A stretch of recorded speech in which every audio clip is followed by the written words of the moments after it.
সিনেমাতে দেখতে গেলে আমার যে জিনিসটা সত্যি আমাকে বেশি ইমপ্রেস করে সেটা হচ্ছে অভিনয় না করাটা। আমার প্রথম যে বম্বেতে নাটক করছি সেটার ওপেনিং শো দেখতে গোবিন্দ নিলানি এসেছিলেন। এইটা ধারণ করেছে, এটা কি কেউ বলল সেনগুপ্তর পোলা। সরকার মানে কিন্তু কোনো পার্টি না, সরকার মানে মানুষ, মানুষ সরকার মানায়। বাংলাদেশে কতবার আর্মি করেছে, তাই না? পাকিস্তানেও করেছে, সেটা তো আরো খারাপ, যেখানে রাজনৈতিক জায়গাটাকে আর্মি ধরে দেয়। তার থেকে তো সিভিল সোসাইটির কু করা অনেক বেটার। আমি দেখি যে কি কাজ হচ্ছে, কি কাজ করছে, তার মধ্যে নিজেকে আমি কি করে ধরতে পারবো, সেটাকে ব্যালেন্স করার জন্য আমাকে বাজারে কাজ করতে হয়। আমার ঝোঁকটা কোনোদিনই খুব কমার্শিয়াল ঝোঁক ছিল না, পুরো শরীর দিয়ে আর শরীর ইন্দ্রিয়গুলো দিয়ে অভিনয়টা হয়।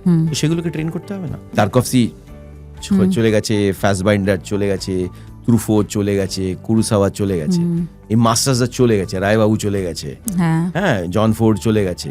তো এদের ছাড়া আর কি সিনেমা? রাইটার নেই, বই আছে।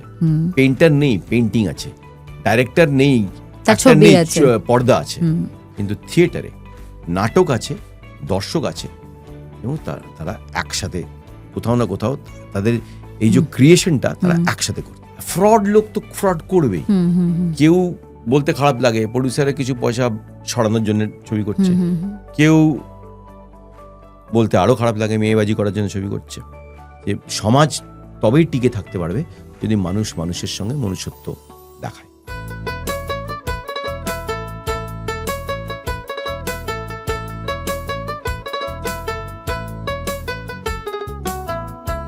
নমস্কার, খোলা মনের আজকের পর্বে আপনাদের সকলকে আবারও স্বাগত জানাই। আজকে যিনি আমার সঙ্গে রয়েছেন তাকে মূলত আমরা অভিনেতা হিসেবেই চিনি, কিন্তু তিনি শুধু একজন অভিনেতা নন। তার পাশাপাশি তিনি একজন শিক্ষক, তিনি কিছুদিন সাংবাদিক হিসেবেও কাজ করেছেন।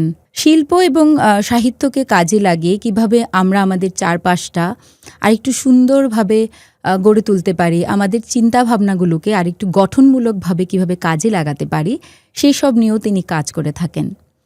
আমার সঙ্গে ওনার আলাপ বহুদিনের।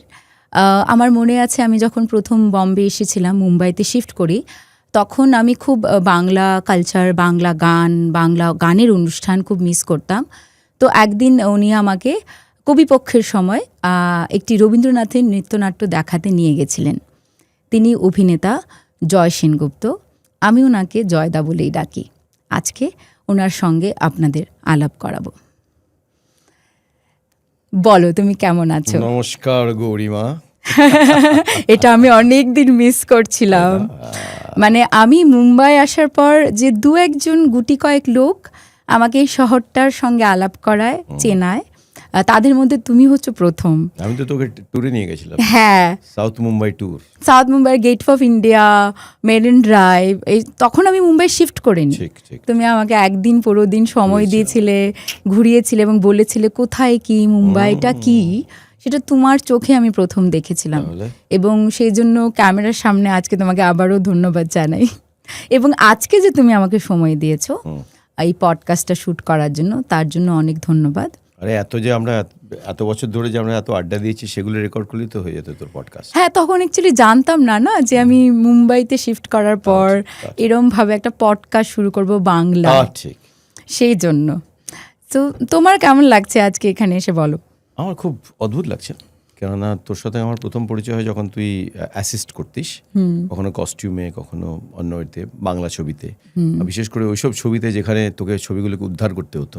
হ্যাঁ, আমরা বসে বসে ভাবতাম কি করব। যখন মানে এমন সব ছবিতে তুই অ্যাসিস্ট্যান্ট ছিলি যে ছবিগুলো আমিও সাইন করেছি, যেগুলোর কোনো ফিউচার, হ্যাঁ না, কিছু ভালো কাজও করেছি, তবে হ্যাঁ কিছু ছবি ছিল খুব যাকে বলে উইক ছিল, সেগুলোকে খুব চেষ্টা করেছি উদ্ধার করতে। হ্যাঁ, তো সেই সূত্রে আমাদের পরিচয়। আমরা দুজনে মিলে সেই সব ছবিকে মানে তলিয়ে যাওয়ার থেকে বাঁচানোর চেষ্টা করেছি। তো দর্শকরা অনেকেই, শ্রোতারা তোমার সম্পর্কে অনেক কিছু জানেন, যেগুলো সোশ্যাল মিডিয়া, উইকিপিডিয়ায় রয়েছে। আমি যে বিষয়টা প্রথমে তোমার কাছে জানতে চাই, এটা আমাদের কোনোদিন মানে গল্প হয়নি বিষয়টা নিয়ে, যে তুমি নেপালে ছোটবেলায় কিছু সময় কাটিয়েছো, দিল্লিতে সময় কাটিয়েছো। তো নেপালে তোমার জীবনটা কিরকম ছিল, ওই জীবনযাত্রাটা? সুন্দর ছিল আসলে। আমি যে সময় নেপালে ছিলাম তখন নেপালে পলিটিক্যাল আনরেস্ট খুব কম ছিল। সে সময় রাজা ছিলেন নেপালের সরকার। একটা স্টুডেন্ট মুভমেন্ট তখনও ছিল, যারা রাজাকে সেভাবে পছন্দ করতো না, কিন্তু রাজতন্ত্র ছিল তখন নেপালে। আর নেপালে তখনও এতটা যাকে বলে কনস্ট্রাকশন, এত কনজেশন, সব কিছুই ছিল না, চাপ একদম ছিল না। নেপাল যেরকম একটা রাজ্য, একটা হিমালয়ান কিংডম বলা হয়, ঠিক সেরকমই ছিল। আমি থাকতাম কাঠমান্ডুতে অবশ্যই, কেন আমার বাবা ওখানে ইন্ডিয়ান এম্বাসিতে পোস্টেড ছিলেন, আমি ওখানে স্কুলে পড়তাম। আর কাঠমান্ডুটা একটা যাকে বলে আমরা উপত্যকা, ভ্যালির মতো, চারদিকে হিমালয়টা একটা বাটির মতো তাকে সারাউন্ড করে আছে। আমরা যখন কাঠমান্ডু থেকে কলকাতায় আসতাম, কখনো কখনো প্লেনে আসতাম, সবসময় তো প্লেনে আসতে পারতাম না ছুটিতে, তখন প্লেন তো কম ছিল। তো আমরা কাঠমান্ডু থেকে 13 ঘন্টা বাসে করে, সে বাস ঘুরতে ঘুরতে পাহাড়ে উঠতো, আবার ঘুরতে ঘুরতে পাহাড় থেকে নেমে ইউপি নেপালের বর্ডারে গিয়ে থামতো, রক্সোল বলে একটা জায়গা। সেখান থেকে টাঙ্গায় করে আচ্ছা আসতে হতো মুজফ্ফরনগরে। সে মুজফ্ফরনগর থেকে ট্রেন ধরে আসতো তো কলকাতায়। ও, এত লম্বা জার্নি ছিল। খুব লম্বা জার্নি ছিল, কিন্তু তুই দেখতিস, তুই অ্যাকচুয়ালি প্রকৃতিকে আরো কাছ থেকে দেখতিস, খুব সুন্দর ছিল। এখন যেমন সবকিছু কাউ কিছু দেখতে পাচ্ছি না, চড়ছিস নামছিস, হ্যাঁ মানে তাই তো? প্লেনে বসলাম আর নেমে গেলি। তখন সেরকম ছিল না। তখন আমরা সে সময় কাঠমান্ডুতে আমরা স্কুলে যেতাম হেঁটে। আমার যে বাড়িটা ছিল একটু নিচের দিকে ছিল, আমাকে স্কুলে যাওয়ার জন্য উঠতে হতো, অনেকটা চড়াইয়ে উঠতে হতো। আমাদের যে কাজের ছেলে ছিল, যাতে কাঞ্চা বলে, আমার বোনের ব্যাগটা সে মাথায় এরকম করে নিয়ে যেত, পাহাড়িদের মতো ঝুলাতো। তোমার তখন বয়স কিরকম? আমার খুব ছোট, আমি তখন ক্লাস 4-এ যখন পড়ি, তখন দিল্লি থেকে আমরা নেপালে চলে যাই। আমি ওখানে ক্লাস 10 অব্দি ছিলাম। তো ওখানে কি বাঙালি কালচার ছিল? বাংলা বলতো লোকে? বাঙালি তো ছিলই, প্রচুর বাঙালি ছিল, কেননা নেপালে সেই সময় ইন্ডিয়ার সঙ্গে যোগসূত্র খুব স্ট্রং ছিল। ইন্ডিয়ানরা নেপালকে খুব সাপোর্ট করতো, সব দিক দিয়ে সাপোর্ট করতো। আবার বলা যায় যে নেপালকে নিজের একটা উপনিবেশ বানিয়ে রেখেছে। ইন্ডিয়াকে ছাড়া কিছু করতে পারতো না, সব কিছু ইন্ডিয়া থেকে যেত। ওখানে যে কনস্ট্রাকশন হতো, ইঞ্জিনিয়ারিং হতো, সেগুলো সব ইন্ডিয়ানসরা করতো। ওখানে যে বিল্ডিং তৈরি হতো, রিয়েল এস্টেট, সেটাও ইন্ডিয়ানদের হাতে ছিল। মারওয়াড়ি বিজনেসম্যানরা ওখানে বিজনেস করতো, মানে ইন্ডিয়ানই ছিল। হ্যাঁ। আর প্রচুর বাঙালি ছিল ওখানে, এমবাসিতেও ছিল, এমবাসির বাইরেও ছিল। তো নেপালে দিব্যি ইন্ডিয়ান এমবাসি দুর্গাপুজো হতো, আরেকখানা দুর্গাপুজো বাইরে হতো, দুটো দুর্গাপুজো। আর আমার মেইন কালচারাল অ্যাক্টিভিটি নেপালে দুর্গাপুজো দিয়েই শুরু হয়। আচ্ছা, আমি যখন প্রথম নেপালে যাই, যখন আমার বয়স ছিল 8 কি 9 বছর, তখন গিয়েই আমি একটা নাটক করি ওখানে, লাল কমল আর নীলকমল। আচ্ছা, তুমি ওখানে অভিনয় করেছিলে? হ্যাঁ, লাল কমল আর নীলকমল করি। তারপর দুর্গাপুজোতে সুকুমার রায়ের নাটক করি।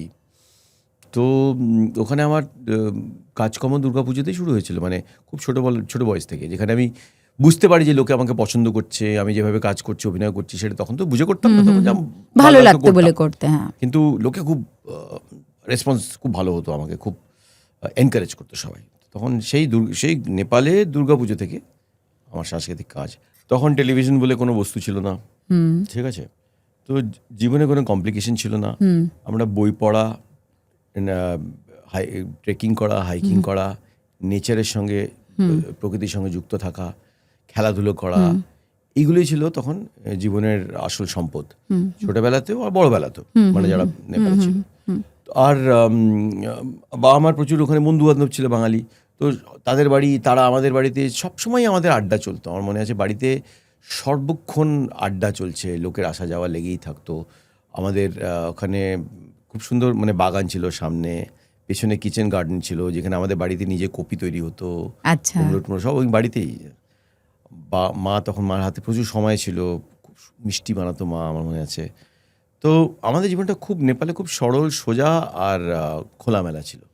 আর আমি খুব লাকি যে ওই একটা বড় অংশ, 5 বছর বড় অংশ আমার মিডল এজে, মানে স্টুডেন্টস এজে বড় হয়ে ওঠাটা ওখানে কেটেছে। কাজে একটা কোথাও আমার নিজের মধ্যে, একটা আত্মার মধ্যে, সোলের মধ্যে ওই পাহাড়, খোলা হাওয়া, বাতাস, ওই ব্যাপারটা, যে তোর মানে প্রোগ্রামের নাম খোলা মনে, সেই খোলা মনে বড় হওয়া আর কি।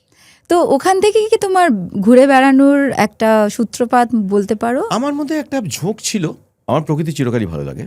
প্রকৃতির খোলামেলা ব্যাপার, প্রকৃতি হবে, প্রকৃতির সঙ্গে যোগাযোগ থাকবে, এটা আমি চিরকালই পছন্দ করি। এবং আমার শক্তি, প্রাণ, সবকিছু আমি সেখান থেকেই বলে আমি পাই ওখান থেকে। আর দ্বিতীয় আমার বন্ধু ছিল ছোটবেলা থেকে বই পড়া। আর সেটাকে নলেজ বলা চলে।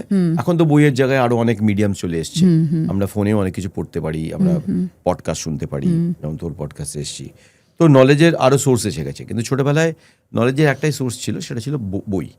বই পড়ে অন্য দেশে যাওয়া যায়, বই পড়ে ঘুরে বেড়ানো যায়, বই পড়ে স্পেসে চলে যেতে যাওয়া যায়।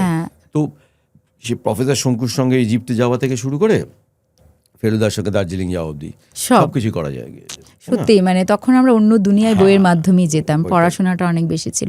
তুমি বড় হয়ে যাওয়ার পর নেপালে গেছো কখনো ফিরে? আমি এই 2 বছর আগে আমাদের একটা রিউনিয়ন হয়েছে আমার স্কুলের, তখন গেছিলাম আমি নেপালে, 3 দিন কাটিয়ে এসেছিলাম।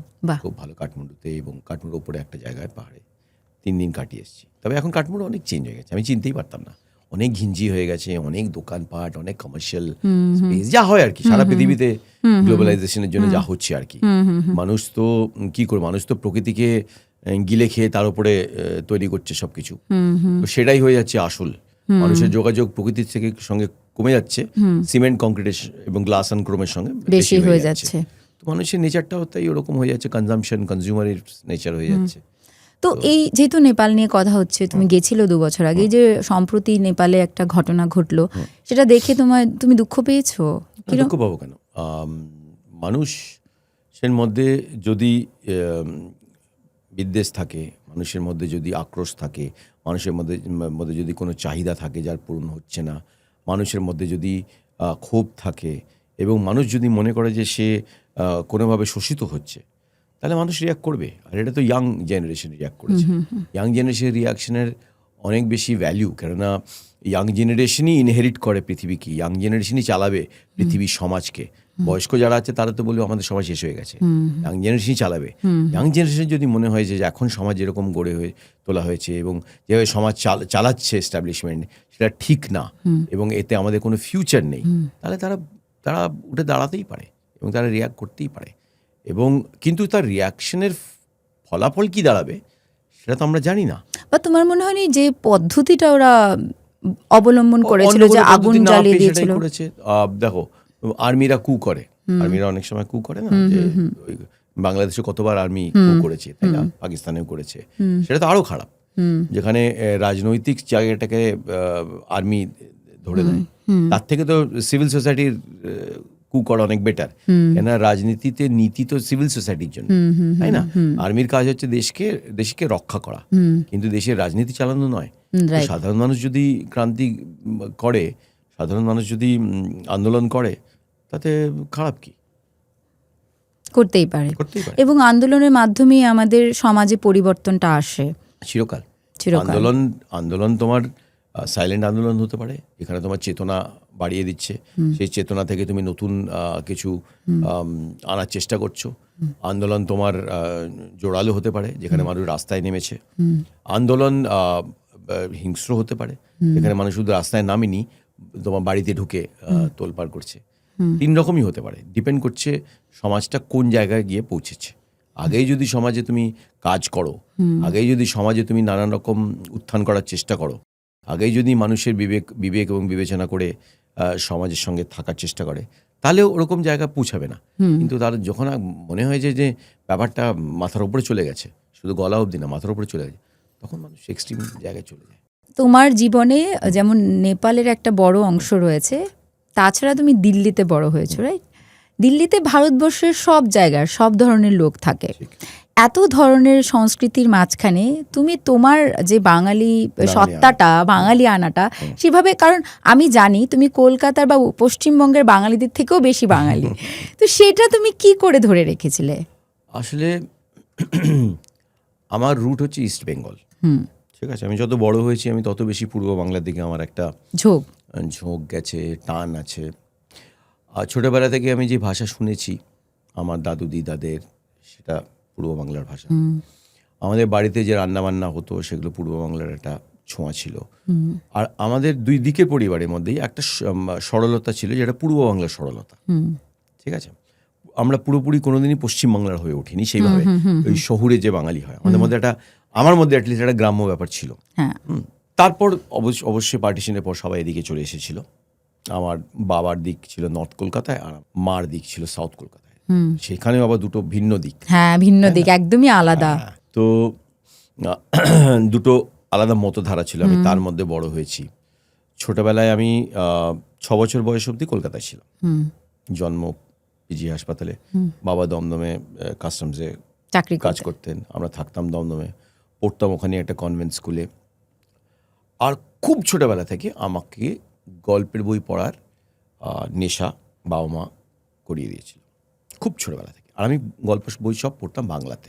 আচ্ছা বিদেশি গল্প আমি বাংলাতে পড়তাম আচ্ছা। সব। আমি শেক্সপিয়ার প্রথম বাংলাতে পড়েছি। আমি যত ফরেন লিটারেচার, সে চার্লস ডিকেন্স বলো কিংবা জুল ভার্ন বলো, সব বাংলাতে পড়েছি। আমাদের বাড়িতে প্রচুর বাবাদের তো সেই সময় পুজো বার্ষিকী বলো সব কিছু আসতো, আমাদের শিশু সাহিত্য আসতো প্রচুর। আমার ছোটবেলায় আমার বাড়িতে সন্দেশ, তারপর আনন্দমেলা, শুকতারা, এগুলো সবসময় থাকতো। কাজে সেই কমিক্স পড়লেও বাংলা কমিক, সে বাটুল দি গ্রেট থেকে শুরু করে, মানে নন্টে ফন্টে, অনন্যদে, ম্যান্ড্রেক, সব বাংলাতে। গল্প, কাজে তুমি যদি গল্প সাহিত্য যদি তোমার সঙ্গে থাকে না, তো তুমি সাহিত্য তোমার সঙ্গে থাকলে তুমি সংস্কৃতির সঙ্গে থাকবে, মানে সাহিত্যের মধ্যে দিয়ে সংস্কৃতি তোমার ভেতরে ঢোকে, ঠিক আছে। আর আমি ছোটবেলা থেকে খুব অবজারভেন্ট ছিলাম, যেটা দেখতাম সে মনে গেঁথে যেত। খুব ছোটবেলা আমার সঙ্গে হাত ধরে বাংলা ছবি দেখতাম, যে সেই সময় যে ধরনের ছবি হতো সেগুলো বাবা মা হাত ধরে দেখতে গেছি। আমাদের দমদমের মাঠে পর্দা লাগিয়ে ছবি দেখানো হতো, সেখানে মৃণাল সেনের কলকাতা 71 দেখি, কত ছোটবেলায় 5 বছর বয়সে কলকাতা 71 দেখি। কঠিন ছবি কিন্তু মনে গেঁথে যায় সেই সময়, কেননা কলকাতায় 70s যা সব হচ্ছিল রাস্তায়, সেগুলো কোথাও ওটাই প্রতিফলিত হচ্ছিল।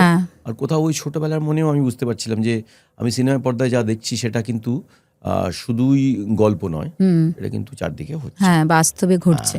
তো কোথাও তো বাংলার সমসাময়িক সমাজের সঙ্গে আমার একটা যোগসূত্র ছিল, কোথাও ভাষা সাহিত্য নিয়ে একটা চিন্তাভাবনা ছিল।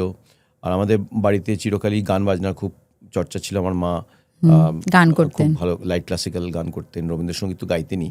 বাবা আবার অতুল প্রসাদের খুব বড় ভক্ত ছিলেন, তো অতুল প্রসাদের গান আমাদের বাড়িতে বাজতো সবসময়। বাবার প্রচুর কবিতা নিয়ে বাবার খুব চর্চা ছিল, সে ইংরেজি কবিতা হোক বাংলা কবিতা হোক। আর বাড়িতে সবসময় রাজনীতি, সমাজতন্ত্র, সমাজশাস্ত্র নিয়ে খুব যাকে বলে আমাদের তক্ক হতো বাড়িতে, যা হয় তখন তক্ক বাগিচায় বাঙালিরা। কাকুর হাত ধরে আমরা বাঙালি যেতাম ওখানে ক্লাবগুলোতে, যে ক্লাব মানে ব্রিটিশ ক্লাব না, পাড়ার ক্লাব, যেখানে কাকুরা কখনো ব্যাডমিন্টন খেলতো, কখনো ক্যারাম খেলতো, কিন্তু তারপরে এই গল্প গুজব আর তক্ক চলতো, সেই বাঙালির সেই পুরনো তক্ক, স্পোর্টস নিয়ে, রাজনীতি নিয়ে, সবকিছু নিয়ে আলোচনা। তো ওই যে কালচারটা। আর তখন নর্থ কলকাতাতে সব রকে রকে আড্ডা, রাস্তায় রাস্তায় খেলা, তখন তো অত মাঠে দেখতাম না, এই রাস্তাতেই স্ট্যাম্পস ক্রিকেট খেলছে, ফুটবল খেলছে, ঘুড়ি ওড়ানো, এই ছাদ থেকে ওই ছাদে যাওয়া, তো একটা আলাদা আমেজ ছিল। তো সেই আমেজটা নিয়ে আমি দিল্লি গেছিলাম বাবা মার সঙ্গে, এবং দিল্লিতেও আমাদের বাড়িতে ওই শিশু সাহিত্য সাবস্ক্রাইব করা হতো, আসতো, আনন্দমেলা, পুজো বার্ষিকী, দেব সাহিত্য কুটিরের বই টই পড়তাম। আমাদের ওখানে যে দিল্লিতে দুর্গাপুজো হতো, বিশেষ করে চিত্তরঞ্জন পার্কে, সেখানে সারা রাত বাংলা সিনেমা দেখানো হতো। প্রত্যেক রাত্রিবেলা অ্যাটলিস্ট 2 থেকে 3টে ছবি, সব পুরোনো বাংলা ছবি আমি ওখানে দেখেছি, সব রকম বাংলা ছবি।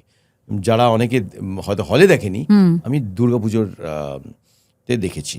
ওখানে দুর্গাপুজোতে যাত্রা পার্টি আসতো, সেখানে তোমার ওই হতো কি বলে শ্রুতি নাটক হতো, তারপরে কবিতা তোমার রেসাইটেশন করতে আসতো সব। তো এত কিছু আমি ওখানে দেখতাম কালচারালি দুর্গাপুজোতে। কলকাতার শ্রেষ্ঠ বাংলাদেশের শ্রেষ্ঠ আর্টিস্টরা সব দিল্লিতে আসতো সেই সময়, ওই দুর্গাপুজোতে অনুষ্ঠানে গাইতে। বম্বে থেকে বেশি তারা দিল্লিতে আসতো সেই সময়। তো চিত্তরঞ্জন পার্কে প্রচুর, মানে খুব রমরম করে পুজো হতো। 4-5, তখন 4 দিনে পুজো ছিল, কিন্তু 4টে বিকেল রাত্রি অসাধারণ বাংলা কালচারের সঙ্গে আমাদের একটা খুব গভীর একটা যোগসূত্র তৈরি হতো। তো সেটা তো আর উবে যায় না, যতই চারদিকে পাঞ্জাবিরা থাকুক, হরিয়ানবিরা থাকুক, খুব তাড়াতাড়ি উবে যায় না। এবং তুমি যত বড় হবে তত তুমি তোমার রুটের দিকে যাবে, তত তুমি তোমার কলকাতা, ঢাকা, বিক্রমপুর, ফরিদপুর, খুলনা, এইসব জিনিসের দিকে তোমার ঝোঁকটা আরো বেড়ে যাবে, টানটাও বাড়বে, বোঝার চেষ্টা করবে, তোমার জিভের টেস্ট ওটা চাইবে। তুমি বম্বেতে চলে আসবে, কিন্তু তুমি সেই টেস্টটাকে মিস করবে, তখন তুমি সেই ফোড়ন খুঁজবে, সেই জিরে খুঁজবে। তো এই আর কি, মানে সংস্কৃতির সঙ্গে যোগাযোগ তো তোমাকে জীবন্ত রাখতে হবে, সেটা তো আর শুধু মানে কথা দিয়ে হবে না, জীবন্ত রাখতে হবে। তোমার যে অভিনয় জীবনটা শুরু, সেটা কি এই দুর্গাপুজোর অনুষ্ঠানে পারফর্ম করা থেকেই তুমি ডিসাইড করেছিলে তুমি অভিনেতা হবে? নানান স্টেজে, হ্যাঁ, দুর্গাপুজোর ফাংশনে যখন পারফর্ম করতাম তখন খুব ভালো রেসপন্স পেতাম। আর মধ্যে একটা ট্যালেন্ট ছিল, সেটা বুঝতে পেরেছিলাম আমি। মনে আছে যখন প্রথম বললাম কাঠমান্ডুতে গেলাম, তখন আমাকে লালকমল নীলকমলের নাটকে নেওয়া হয়, ছোট্ট একটা পার্ট দেওয়া হয়, রাক্ষস খক্ষসে পার্ট দেওয়া হয়। আর অন্য যারা ছেলেমেয়েরা বড় বড় পার্ট করছিল, লালকমল নীলকমল বড় বড় পার্ট করছিল, কিন্তু নাটকটা যখন হয় সবাই আমাকে নিয়ে কথা বলে, আলোচনা শুরু, এই ছেলেটাকে, এই বাচ্চাটাকে, এইটা ধারণ করেছে, এটা কি কেউ বললো সেনগুপ্তর পোলা, আচ্ছা সেনগুপ্তর পোলা, আচ্ছা আচ্ছা আচ্ছা, ভালো পাঠ করছে। তুমি বাঙাল কইতে পারো? একটু একটু, অল্প অল্প। তারপরে আমি যখন আবার ওই সুকুমার রায়ের গল্প নাটক করলাম, দুটো ক্যারেক্টারের হয়েছিল, সে সময় আমার না অসুখ হয়ে যায়, ম্যালেরিয়া না কিছু একটা হয়েছিল। আমি একদম রিহার্সাল করতে পারি না, তো আমি বাড়িতে একা একা রিহার্সাল করেছিলাম, একা একা লাইন্স মুখস্থ করা রিহার্সাল। তারপর শোর 1-2 দিন আগে একটু রিহার্সাল করে সোজা শো করেছিলাম। খুব ভালো শো হয়েছিল নাকি, সবাই বলেছিল যে দুর্ধর্ষ করেছো। তো কোথাও তো এটা বুঝতে পেরেছিলাম যে এইটা আমার আয়ত্তে, এটা আমি বেশি ভালো করে করতে পারি, এই জিনিসের সঙ্গে আমার কোনো রকম একটা গভীর সম্পর্ক আছে।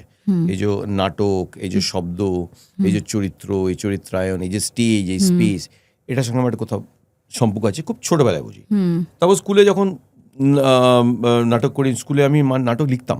আচ্ছা, আমি যেসব গল্প পড়তাম তার থেকে নিজে নাটক বানিয়ে ডাইরেক্ট করতাম, লিখতাম, নিজে পারফর্ম করতাম। স্কুলে সবাই খুব, টিচাররাও আমাকে খুব। সেটা কি ইংরেজিতে লিখতে না বাংলায়? স্কুলে নাটক ইংরেজিতে করতাম, স্কুলে তো বাংলায় করা যায় না। তারপর আমার নিজের টিচার, ক্লাস টিচার যারা, ইংরেজি টিচার যে আমার, সে আমাকে বলতো যে এইটা তোমার ফিউচার হতে পারে, এইখানে তোমার একটা, তুমি এটাতে ফোকাস করো, দক্ষতা রয়েছে। আমি যখন ক্লাস 11-তে তখন আমাকে বলেছিলাম আমার টিচার, আমার মাথায় ছিল। আর তারও আগে আমি যখন ক্লাস 9-10-এ ছিলাম, তখন আমাকে বাবার এক কলিগ আমাকে একদিন বলেছিল যে শোনো, বাবাকে বলো না, তুমি বড় হয়ে কিন্তু বম্বে চলে যাও। হ্যাঁ, বম্বে চলে যাও মানে? হ্যাঁ, ওইখানেই যাবে তুমি। কি বলছেন? তো এনিওয়ে তখন তো অত সিরিয়াসলি নিই না, কিন্তু বলেছিলেন, মনে ছিল আমার। তো যাই হোক, ঘটনা চক্রে যা হয়, ভেতরে তোমার ম্যানিফেস্টেশন হয়, তো তুমি যেগুলো শুনেছো, যেগুলো নিয়ে ভাবনা চিন্তা করতে থাকো, কোথাও তুমি সেই দিকে তুমি সে টার্নটা নাও তুমি, এবং আমার ক্ষেত্রে হয়তো তাই হয়েছে। একজন মধ্যবিত্ত পরিবারের ছেলে, সে যখন ভাবে যে অভিনয়টা একজন পেশা হিসেবে নেবে, একটা পেশা হিসেবে অভিনয়টাকে সে বাঁচবে, সেটা কতটা রিস্ক ছিল তোমার জন্য? বাড়ি থেকে সাপোর্ট পেয়েছিলে? অবশ্যই, বাড়ি থেকে কিরকম সাপোর্ট হয় জানো তো? আমার ক্ষেত্রে যেটা হয়, আমার বাবা মা খুবই সাংস্কৃতিক, চিরকালই সংস্কৃতিকে এনকারেজ করেছে, আমাকেই হাত ধরে নাটক দেখাতে, গান শোনাতে, কনসার্টে নিয়ে গেছে। তো সে একটা এফেক্ট তো থাকবে, বাবা ভালো বই দিয়েছে, ভালো সিনেমা দেখিয়েছে, এবং চিরকাল নাটক যখন আমি স্কুলে করতাম এনকারেজ করেছে। কিন্তু সেই সঙ্গে বাঙালি মধ্যবিত্ত এটাও জানে এবং মানে যে এই জিনিসগুলো হবি হিসেবে খুব ভালো, এটাকে প্রফেশন হিসেবে নেবে না, কিন্তু নেওয়া যায় না। আর বাঙালি চিরকাল চায় তার ছেলেমেয়েরা প্রফেশন নিক যা এডুকেশনের সঙ্গে কোথাও কানেকশন রয়েছে। অর্থাৎ হয় সে টিচার হবে, প্রফেসর হবে, নয় সে আইএস হবে, আইএফএস হবে, কিংবা ডাক্তার হবে, বুদ্ধি হবে, সায়েন্টিস্ট হবে, ইঞ্জিনিয়ার হবে, মানে এই ধরনের মানে এডুকেশনাল টেকনিক্যাল। বাঙালিরা কোনোদিনই তার ছেলে মেয়েকে বলতো না বিজনেস করবি, হ্যাঁ, প্রাইভেট কোম্পানিতে এই করবি, ওই করবি। অ্যাটলিস্ট আমার জেনারেশনে বলতো, সবসময় বলতো মানে ইঞ্জিনিয়ার, ডাক্তার, কিংবা আইএস, কিংবা প্রফেসরই যদি। তো এগুলোর জন্য খুব পড়াশোনা করতে হয়, 5-6 বছর 7 বছর পড়াশোনা করতে হয়। তো সেটা আমার থেকে ওদের চাহিদা অবশ্যই ছিল। আর ওদের মনে হতো যে যেহেতু আমি নাটক ফাটক করি, আমার কমিউনিকেশন স্কিলসটা ভালো ছিল, প্রচুর পড়তাম বই টই, তো আমার হয়তো আমি আইএস এর দিকে গেলে, বাবা চাইছিল আইএস হোক, এই হোক। তবে আমি একটা জিনিস বুঝে গেছিলাম যে মধ্যবিত্ত হই আর নাই হই, পেছনে কেউ থাকুক বা না থাকুক, মানুষ খুশি হয় কি, মানুষ আনন্দের জীবনযাপন করতে পারে যদি তার নিজের মনের সঙ্গে তার কাজটা কোথাও এক জায়গায় দাঁড়ায়। মনটা একদিকে আর কাজটা অন্যর দিকে হবে, তাহলে কিন্তু মানুষ কোথাও না কোথাও নিজেকে শুধু আর্ধেক ইউজ করে, পুরোপুরি সে কখনো না কাজকে দিতে পারে না জীবনকে দিতে পারে। সেই আধো আধোভাবে আমি থাকতে চাইতাম না। তো আমার মাথা চিরকাল মানে ওই কলেজের থার্ড ইয়ার থেকে আমি ভাবতে শুরু করেছিলাম যে কী করে আমি নিজের জন্য সুযোগ তৈরি করতে পারবো। আবার আরেকটা প্রবলেম ছিল, আমার ঝোঁকটা কোনোদিনই খুব কমার্শিয়াল ঝোঁক ছিল না। আমি খুব মেটেরিয়ালিস্টিক ছেলে কোনোদিনই ছিলাম না। আমি চিরকালই একটু সাংস্কৃতিক, একটু আর্টিস্টিক দিকে আমার ঝোঁক ছিল, ফাইন আর্টসের দিকে। তো আমি চাইছিলাম কোনো না কোনোভাবে যাব এমন একটা প্রফেশনের দিকে যেটা মূলত ক্রিয়েটিভ। আমি শুধু অভিনয়ের কথা বলছি, কিন্তু যেটা বললাম যে আমার মধ্যে কমার্শিয়াল ঝোঁকটা একটু কম ছিল, আর্টিস্টিক ঝোঁকটা বেশি ছিল, একটু ফাইন আর্টসের দিকে ঝোঁক বেশি ছিল, সাহিত্যের দিকে ঝোঁক বেশি ছিল। আমি ওই রকম সেন্সিটিভ কাজ করতে চাইছিলাম যেটা কমার্শিয়ালি পসিবল নয়। আর যে কোনো প্রফেশনে তো কমার্সটা বেশি কাজ করে, এটা একটা ডাইলেমা ছিল। তারপরে আমি ভাবছিলাম কী করে এটাকে ব্যালেন্স করি, এমন কিছু কাজ করি যেটা ক্রিয়েটিভ কিন্তু কমার্শিয়াল, আবার তার সঙ্গে নাটকটা কী করে যুক্ত রাখতে পারি, এইসব মাথা ঘামাচ্ছিলাম আমি তখন ইন্ডিয়ান ইনস্টিটিউট অফ মাস কমিউনিকেশনে এক্সামও দিলাম অ্যাডভার্টাইজিং পাবলিক রিলেশনের জন্য, যে অ্যাডভার্টাইজিংয়ে যদি যাই তাহলে ক্রিয়েটিভ কাজও করবো, তার সঙ্গে হয়তো করতে পারবো, এই করছিলাম। থ্যাংক গড যে আমি ডিসিশন নিলাম যে না, মন যেটা বলছে সেটাকে ভালো করে শুনবো এবং সেটাকেই করার চেষ্টা করব। আমি নিজেকে 1 থেকে 1.5 বছর দিলাম এক্সপেরিমেন্ট করার জন্য কলেজের পর। এবং সেই সময় আমি মা বাবাকে বললাম যে আমি কিছু কোর্স করব। তাহলে কোর্স যখন করছি তখন আমি কোর্সে এনগেজ থাকবো, তোমরাও ভাবে আমি তখন কিছু ট্রেনিং নিচ্ছি, সে যে কোর্সই হোক, ট্যুরিজমের কোর্স হোক, ট্রাভেল অ্যান্ড ট্যুরিজম হোক, এয়ারলাইন্সের হোক, যাই কোর্স করব, আর তার সঙ্গে আমার যা নিজের করা আমি তা করবো। আমি তাই করছিলাম। তখন আমি দিনের বেলা একটা কোর্স করতাম আর বিকেলবেলা চুটিয়ে নাটক করতাম, চুটিয়ে আমার নিজের থিয়েটার গ্রুপ তৈরি করলাম অ্যাক্ট 1 বলে দিল্লিতে। তারপর আমি জননাট্য মঞ্চের সঙ্গে স্ট্রিট থিয়েটার শুরু করলাম। তারপর আমি প্রচুর ওয়ার্কশপ অ্যাটেন্ড করতাম, ওয়ার্কশপ নিতাম। আর সেই জননাট্য মঞ্চে যুক্ত হওয়াতে একটা সুবিধা হলো যে এমন সব লোকজনের সঙ্গে আমার চেনা জানা হলো যাদের থেকে অনেক কিছু শিখতে পারছিলাম। ওখানে কি তোমার হাবিব তানভীর এদের সাথে কাজ করা? সবাই, সরদার হাশমি, হাবিব তানভীর, এম কে রায়না, বড় বড় গুণী গুণী লোকরা, অনেক প্রফেসর, অনেক যাকে বলে বড় বড় ইন্টেলেকচুয়ালস, এদের সঙ্গে আমার চেনা জানা হলো। জননাট্য মঞ্চের সূত্রে অন্য আর্টসের সঙ্গে যুক্ত হলাম, যেখানে মিউজিকের স্পেস থেকে লোকজন, পেন্টিংয়ের স্পেস থেকে লোকজন, কবি, নানান রকম সব। আমরা এক জায়গায় একরকমভাবে কাজ করতাম, কারণ আমাদের একটা মতধারা ছিল, একটা সমাজ পাল্টানোর মতধারা, একটা সুস্থ সমাজ তৈরি করার মতধারা, যে আমরা নাটক করব তো এমন নাটক করব যাতে কোনো না কোনোভাবে চেতনা তৈরি হয়, যারা গাইবে তারা এমন গান গাইবে যাতে চেতনা তৈরি হয়। তো এরকম আর কি একটা মতধারা ছিল জননাট্য মঞ্চে। তো সেখান থেকে আমার নিজের আরেকটা গ্রোথ শুরু হয়ে গেল। তারপর আমি 1 বছরের মধ্যে একটা স্কুলে চাকরি পেয়ে গেলাম, বাচ্চাদের নাটক পড়ানোর এবং করানোর।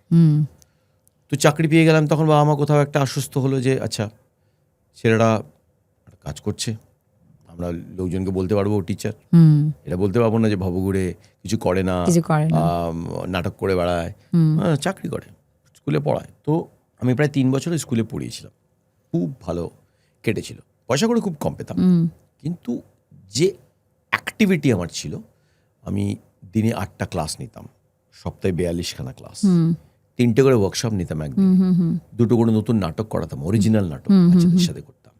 আর শুধু ওখানে নয়, স্কুল 2টার সময় শেষ হয়ে যেত, তারপর আমি চলে যেতাম অন্য স্কুলে নাটক ডাইরেক্ট করতে। হ্যাঁ, মডার্ন স্কুল, এই আলাদা আলাদা স্কুলে নাটক ডাইরেক্ট করতে চলে যেতাম। সেগুলো কি হিন্দি নাটক? হিন্দি, ইংরেজি, বেশিরভাগ হিন্দিতে, সে সময় আমি হিন্দিতেই করছি। আর তারপর সন্ধ্যেবেলা চলে যেতাম আমার নিজের গ্রুপে রিহার্সাল করতে, নাটক লিখতে, নাটক ডাইরেক্ট করতে, নাটক গিয়ে নাটকের শোগুলো আমরা আলাদা আলাদা এরিয়াতে করতাম। তো সারা দিন আমি 18 ঘন্টা কাজ করতাম, কখনো বাচ্চাদের সাথে, কখনো বড়দের সাথে। কিন্তু কাজের মধ্যে আমার লেখা রয়েছে, পড়া রয়েছে, ডিজাইন রয়েছে, ডাইরেকশন রয়েছে, অভিনয় রয়েছে। তো ক্রিয়েটিভলি ভীষণ শেখার জায়গা ছিল, খুব অ্যাক্টিভ ছিল প্রচণ্ড। আর সেই একই সময় আমি পাপেট্রিও শিখছিলাম, একজন দাদি পাদনজি বলে নাম করা পাপেটের সঙ্গে পাপেট্রি করছি, আস্তাদ দেবুর সঙ্গে কন্টেম্পোরারি ডান্স মুভমেন্টেরও কাজ চলছে, সেগুলো সব আমার কাজে আসতো।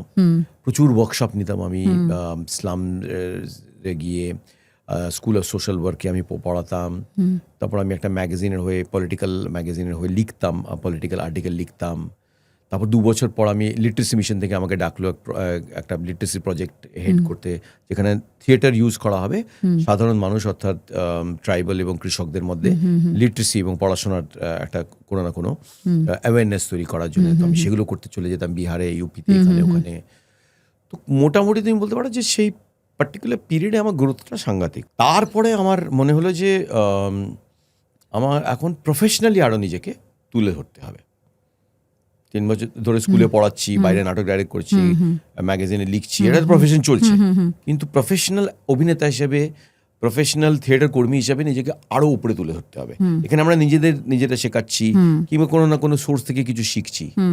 তখন আমি কোনো থিয়েটার স্কুল কিংবা অ্যাক্টিং স্কুলে জয়েন করার জন্য মরিয়া হয়ে পড়েছিলাম। বাইরে চেষ্টা করেছিলাম, রাডাতে দেখলাম যে ফিস, যেটা আমি মা বাবা থেকে কোনো টাকা নেবো না, এটা আমি ফোন করেছিলাম, 1 কোটি টাকা নেবো না।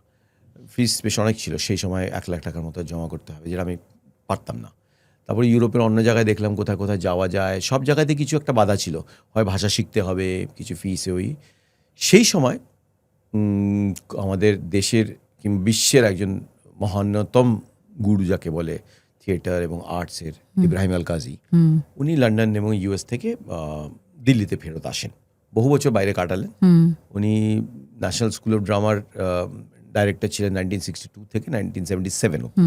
উনি national school of drama establish করেন, কারিকুলাম তৈরি করেন, প্রচুর ছাত্র তৈরি করেন, মডার্ন ইন্ডিয়ান থিয়েটারকে একটা নতুন জায়গা দেন, ফাইন আর্টস, মডার্ন ইন্ডিয়ান আর্টকে একটা নতুন প্ল্যাটফর্ম দেন। তো ওনার বিশাল ওনার ইনফ্লুয়েন্স আমাদের কন্টেম্পোরারি ইন্ডিয়ান কালচারে বিশাল ইনফ্লুয়েন্স 20th সেঞ্চুরি ইন্ডিয়াতে। তো উনি বাইরে চলে যান 77-এ, পরে বাইরে লন্ডনে আর্ট পাবলিশিং, নিউ ইয়র্কে আর্ট গ্যালারি, দিল্লিতেও ওনার আর্ট হেরিটেজ ছিল। তারপর উনি হঠাৎ কি মনে হয় ফেরত চলে আসেন 90s-এ, এবং এখানে এসে কিছু ন্যাশনাল স্কুল অফ ড্রামার সঙ্গে নতুন কাজ করেন। এবং অনেকে ওনাকে বলে যে অনেক ছেলে মেয়ে রয়েছে এই প্রজন্মে যারা আপনার সঙ্গে কাজ করার জন্য মুখর হয়ে আছে, আপনি কেন ওদের সঙ্গে একটু কাজ করছেন না? তখন উনি একটা ইনস্টিটিউট খোলেন, লিভিং থিয়েটার একাডেমি বলে, নিজের উদ্যোগে, এবং বলেন যে আমি কিছু বাচ্চা ছেলে মেয়েদের শেখাবো। আমি সঙ্গে সঙ্গে অ্যাপ্লাই করি, হয়ে যায়, স্কলারশিপ দেন। তারপর আমি প্রায় 3.5 বছর ওনার সাথে ছিলাম। থিয়েটার, ফর্ম, কন্টেন্ট, অভিনয়, আর তার সঙ্গে যুক্ত যে অন্য সব জিনিস সেগুলো শেখাতেন। সে পেন্টিং হোক, লিটারেচার হোক, সব নিয়ে ক্লাস নিতেন। এবং আমার এক্সপোজারটাকে আরো অনেক বড় জায়গায় নিয়েছেন। একজন গুরু ফোকাসের সঙ্গে তার নিজের সম্পূর্ণ যার জ্ঞান গম্যি আমাদের ধরিয়ে দেন। যে ওটা অ্যাডভান্টেজ নিতে পারবে সে নিতে পারবে, যে নিতে পারবে না সে নিতে পারবে না। এটা সম্পূর্ণ ডিপেন্ড করে স্টুডেন্টের উপরে। তো আমার মনে হয় আমি নিতে পেরেছিলাম, কেননা উনি পরে আমাকে বলেও ছিলেন। আমি ওনার পছন্দের ছাত্র হয়ে গেছিলাম। ইনফ্যাক্ট ইনস্টিটিউটের পরে আমি ওনার কাছে যেতাম, ওনার বাড়িতে যেতাম, উনি খুব স্নেহ করতেন আমাকে। আমার পরে নাটক দেখতে, প্রফেশনাল নাটক দেখতে আসতেন। তুমি যখন প্রফেশনাল, আমি ওখান থেকে বেরিয়ে কাজ শুরু করে দিই। আমার খুব মজা হচ্ছে যে আমার ফ্যাকাল্টিতে কারা ছিল যারা ওই ইনস্টিটিউটের জন্য আমাকে যারা সিলেক্ট করে, তার মধ্যে জোহরা সাইগল ছিলেন, মনোহর সিং ছিলেন, আমাল আলানা ছিলেন, নাম করা সব লোকজন ছিলেন।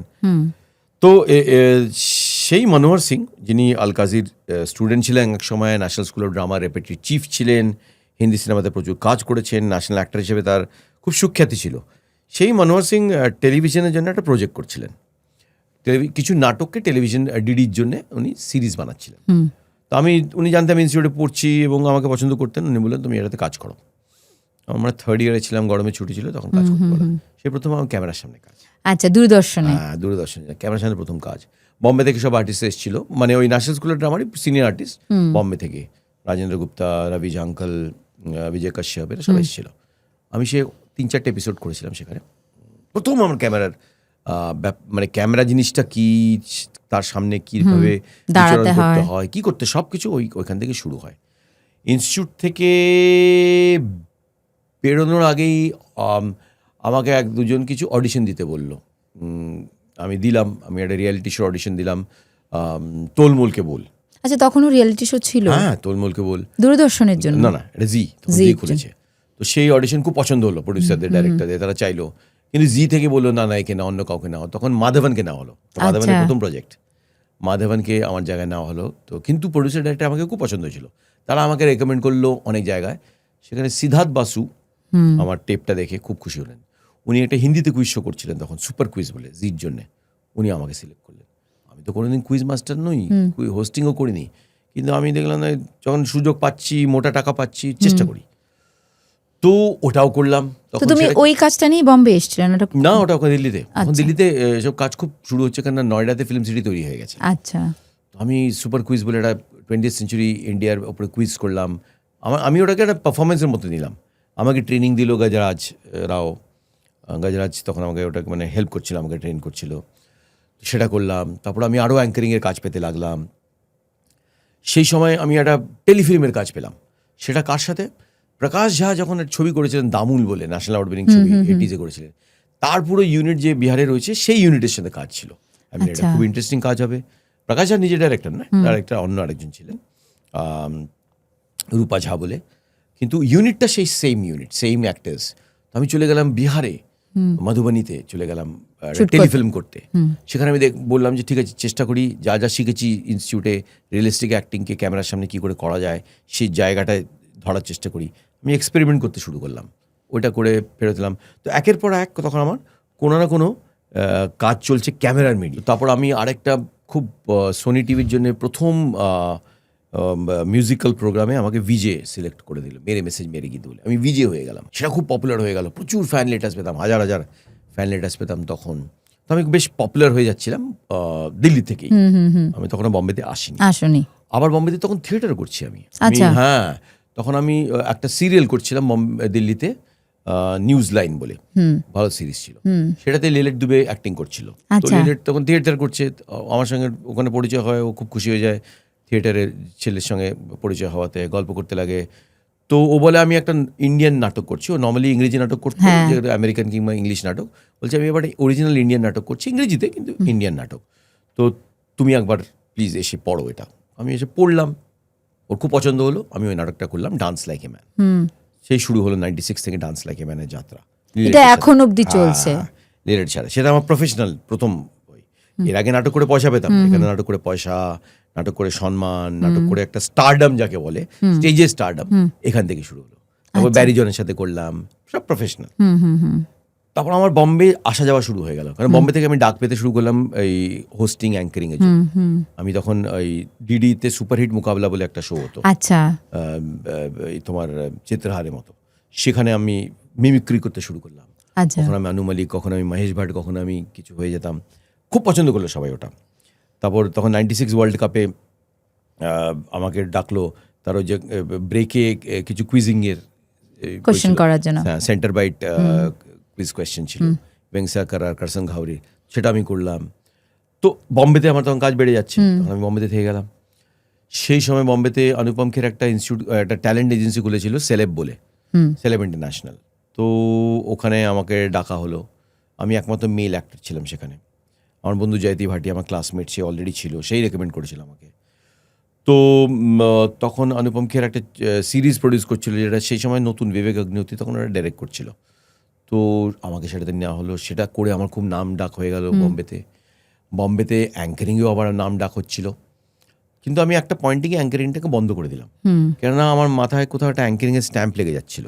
আর অ্যাঙ্কারিংটা করে আমি পয়সা বেশি অর্জন করছিলাম, আমার বাইরে থেকে শোর জন্য আমাকে বই করছিল। আমার মনে হলো যে এটা করতে শুরু করলে আস্তে আস্তে আমার অ্যাক্টিংটা পিছিয়ে যাবে, আর লোকে আমাকে অ্যাঙ্কার আর হোস্ট হিসেবে বেশি চিনবে।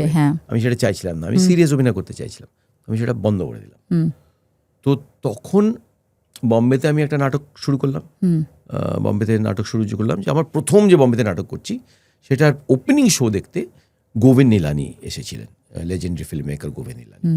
এবং উনি তখন একটা ছবি বানাচ্ছিলেন, মহাশ্বেতা দেবীর 1084 মা, হিন্দিতে। সেটাতে আমি মনে হয় তখন চন্দ্রচূড় সিংকে নিয়েছিলেন, কিন্তু চন্দ্রচূড় সিংয়ের ডেটের কিছু প্রবলেম ছিল, তো উনি শিডিউল চেঞ্জ করতে পারছিলেন না, তো নতুন অ্যাক্টর খুঁজছিলেন। ওনাকে সেই সময় স্ক্রিনের যে এডিটর, স্ক্রিন ম্যাগাজিনের এডিটর ভাবনা সুমায়া আমার ব্যাপারে বলেছিল, যেটা নতুন ছেলে এসছে বম্বেতে, খুব ভালো কাজ করছে, একবার গিয়ে দেখো। উনি আমার নাটক দেখতে এসেছিলেন, দেখে আমি তখন চণ্ডীগড়ে গেছিলাম ওয়ার্কশপ নিতে। আমি তখন সব পাশাপাশি করছি, থিয়েটার, টিভি। সে চণ্ডীগড়ে ওয়ার্কশপ নিতে গেছে, সেখানে আমার কাছে ফোন আসে চণ্ডীগড়ে, অল দি ওয়ে খুঁজে খুঁজে বার করে নেব ছেলেটাকে চণ্ডীগড়ে।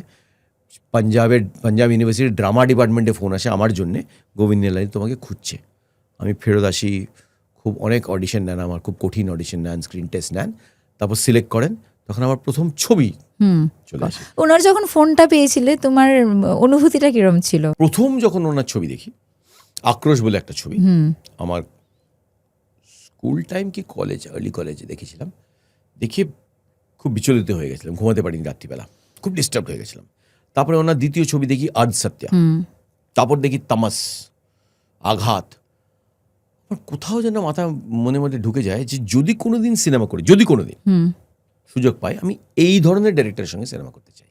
কেন ওনার সিনেমাতে একটা ড্রামা ছিল, ওনার সিনেমাতে একটা পলিটিক্স ছিল, ওনার সিনেমার একটা বিচারধারা ছিল, এবং কোথাও একটা মাস্কুলার ব্যাপার ছিল ছবিটার মধ্যে, যেগুলো আমি বিশ্বাস করতাম। আমি এই ধরনের কাজ করতে, এই ধরনের চরিত্র করতে চাইছিলাম। তো ওনার ছবিতে আমি সেই রিফ্লেকশনটা পেয়েছিলাম। এটা আমার মনের মধ্যে ছিল যে গোবিন্দ নিলানির মতো। তারপর আমি যখন ইনস্টিটিউটে পড়ছি, তখন একবার আমি বম্বেতে আসি। তখন শান্তি বলে একটা সিরিজ দূরদর্শনে প্রথম ডেইলি সোপ শুরু হয়, শান্তি। সেটা কাস্টিং দিল্লিতে হচ্ছিল, তারপর সেটা বম্বেতে চলে আসে। আমার কাছে খবর আসে, আমি খোঁজ নিই, তো ওরা বলে ওরা তো এখন বম্বে চলে গেছে, তুমি তাহলে বম্বে থেকে দেখা করো। আমি বম্বে এলাম দেখা করতে। তখন দেখা করলাম, আমি গিয়ে ইউটিভির একটা প্রজেক্ট ছিল, যাই হোক, সেখানে ভালো ক্যারেক্টার সব চলে গেছে, ছোট ক্যারেক্টার ছিল। তো আমি তারপর জানতে পারি যে গোবিন্দ নিলানি, আমি গোবিন্দ নিলানিকে খুঁজি। গোবিন্দ নিলানি তখন মেহবুব স্টুডিওতে কোনো কিছু শুটিং করছে। আমি চলে যাই মেহবুব স্টুডিওতে সোজা, আচ্ছা, ওনার সাথে দেখা করতে। 96-এর ব্যাপার। চলে যাই, দেখা করি, ওনার সঙ্গে কথা বলি। উনি বলেন, ও তুমি আলকাজির স্টুডেন্ট, তুমি নাটক করছো। বলছি, তুমি যে একটা নাটক করেছো আলকাজির সঙ্গে বিরাসত, আমি সেটা নিয়ে একটা টেলিফিল্ম করতে চাই। বাহ, দারুণ স্যার, প্লিজ আমার কথা ভাববেন না। এবং হ্যাঁ, তুমি তোমার ফটো ছেড়ে যাও, এই ছেড়ে যাও, আমি সব ছেড়ে গেছি। তারপর উনিও ভুলে গেছেন। হ্যাঁ, আমার তো আর কি, ওটা হয়নি, প্রজেক্টটা না হয়নি। তারপর 98-এ এইভাবে কাকতলীয় ব্যাপার এটা হয়ে গেল, এটা হলো। তাহলে কানেকশনটা আমার তৈরি হয়েছে ওনার ছবি আক্রোশ দেখার পর, মেন্টাল কানেকশন। তারপর আমি ফিজিক্যাল কানেকশন হলো আমি যখন ওনাকে দেখা করতে যাই, আর তারপর অ্যাকচুয়াল ক্রিয়েটিভ কানেকশন হলো যখন আমাকে উনি সিলেক্ট করেন। আর এমন ছবিতে সিলেক্ট করছেন যেটাতে মহাশ্বেতা দেবীর লেখা, অর্থাৎ আমার প্রিয় লেখক এবং মতাদর্শ আমার মনের খুব কাছে। আমি যে ধরনের জিনিসে, যে ধরনের পলিটিক্সে বিশ্বাস করি, সেই ধরনের পলিটিক্স ঘেঁষা, মানে সমাজ পাল্টানোর ছবি। তাতে মহাশ্বেতা দেবী কাজ করছেন, জয়া বচ্চন কাজ করছেন। তো অনুপম খেজার ইনস্টিটিউটে এই এজেন্সিতে আমি ছিলাম, উনি ছিলেন। তো এটা খুব ইন্টারেস্টিং একটা কম্বিনেশন তৈরি হয়ে গেল। তো বম্বের যাত্রা আমার এই থিয়েটার করছি, টেলিভিশন করছি, অ্যাঙ্কারিং ছেড়ে দিলাম, এখন সিনেমা শুরু হয়ে গেল। আর তুমি মনে মনে যার কথা ভেবেছিলে, যেসব জিনিস ভেবেছিলাম, তারপর আমি দিল্লি ফেরত যেতে পারিনি। 98 হয়ে গেল, 99। তারপর তার 2 বছর পরে আমি বাংলা সিনেমা থেকে ডাক পেলাম, আর খুব ঠিক সময় ডাক পেলাম। কেননা তখন না হিন্দিতে কি হচ্ছিল, আমি টিভি ছাড়িনি, আমি টিভি করতাম, কারণ আমি টিভিতে ভীষণ খুশি ছিলাম।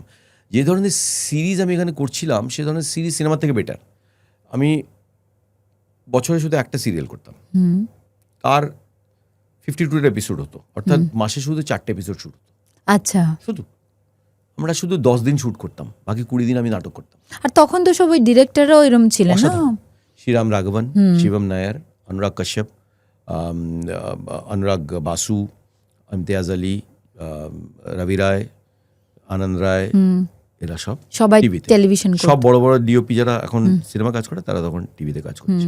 তো আমি এদের সঙ্গে কাজ করতাম, আমি কত কিছু করতাম, আমি লিখতামও। ধরো শ্রীরামের সঙ্গে কাজ করছি, তখন ও ইংরেজি, ওর হিন্দিতে অত স্ট্রং নয়, ডায়লগগুলোকে আমি হিন্দিতে করে দিতাম। একটা ধরো সিকোয়েন্স আছে, ফাইট কি মার্ডার সিকোয়েন্স, আমি সেটা কোরিওগ্রাফ করে দিতাম। এখানে নাটকে আমার এক্সপিরিয়েন্স ছিল কোরিওগ্রাফ করা। এসব তো কোলাবোরেটিভ কাজ করছি তখন, খুব ভালো কাজ।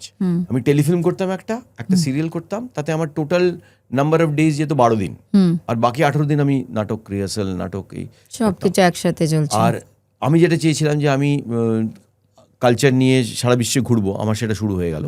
এরপরে যখন টেলিভিশন আস্তে আস্তে চলে গেল ডেইলি সোপের দিকে, বালাজির যুগ চলে এলো, অদ্ভুত একটা যুগ চলে এলো, যেখানে যে ধরনের কাজ করতে আমি পছন্দ করি তার ঠিক বিপরীত কাজ শুরু হয়ে গেল।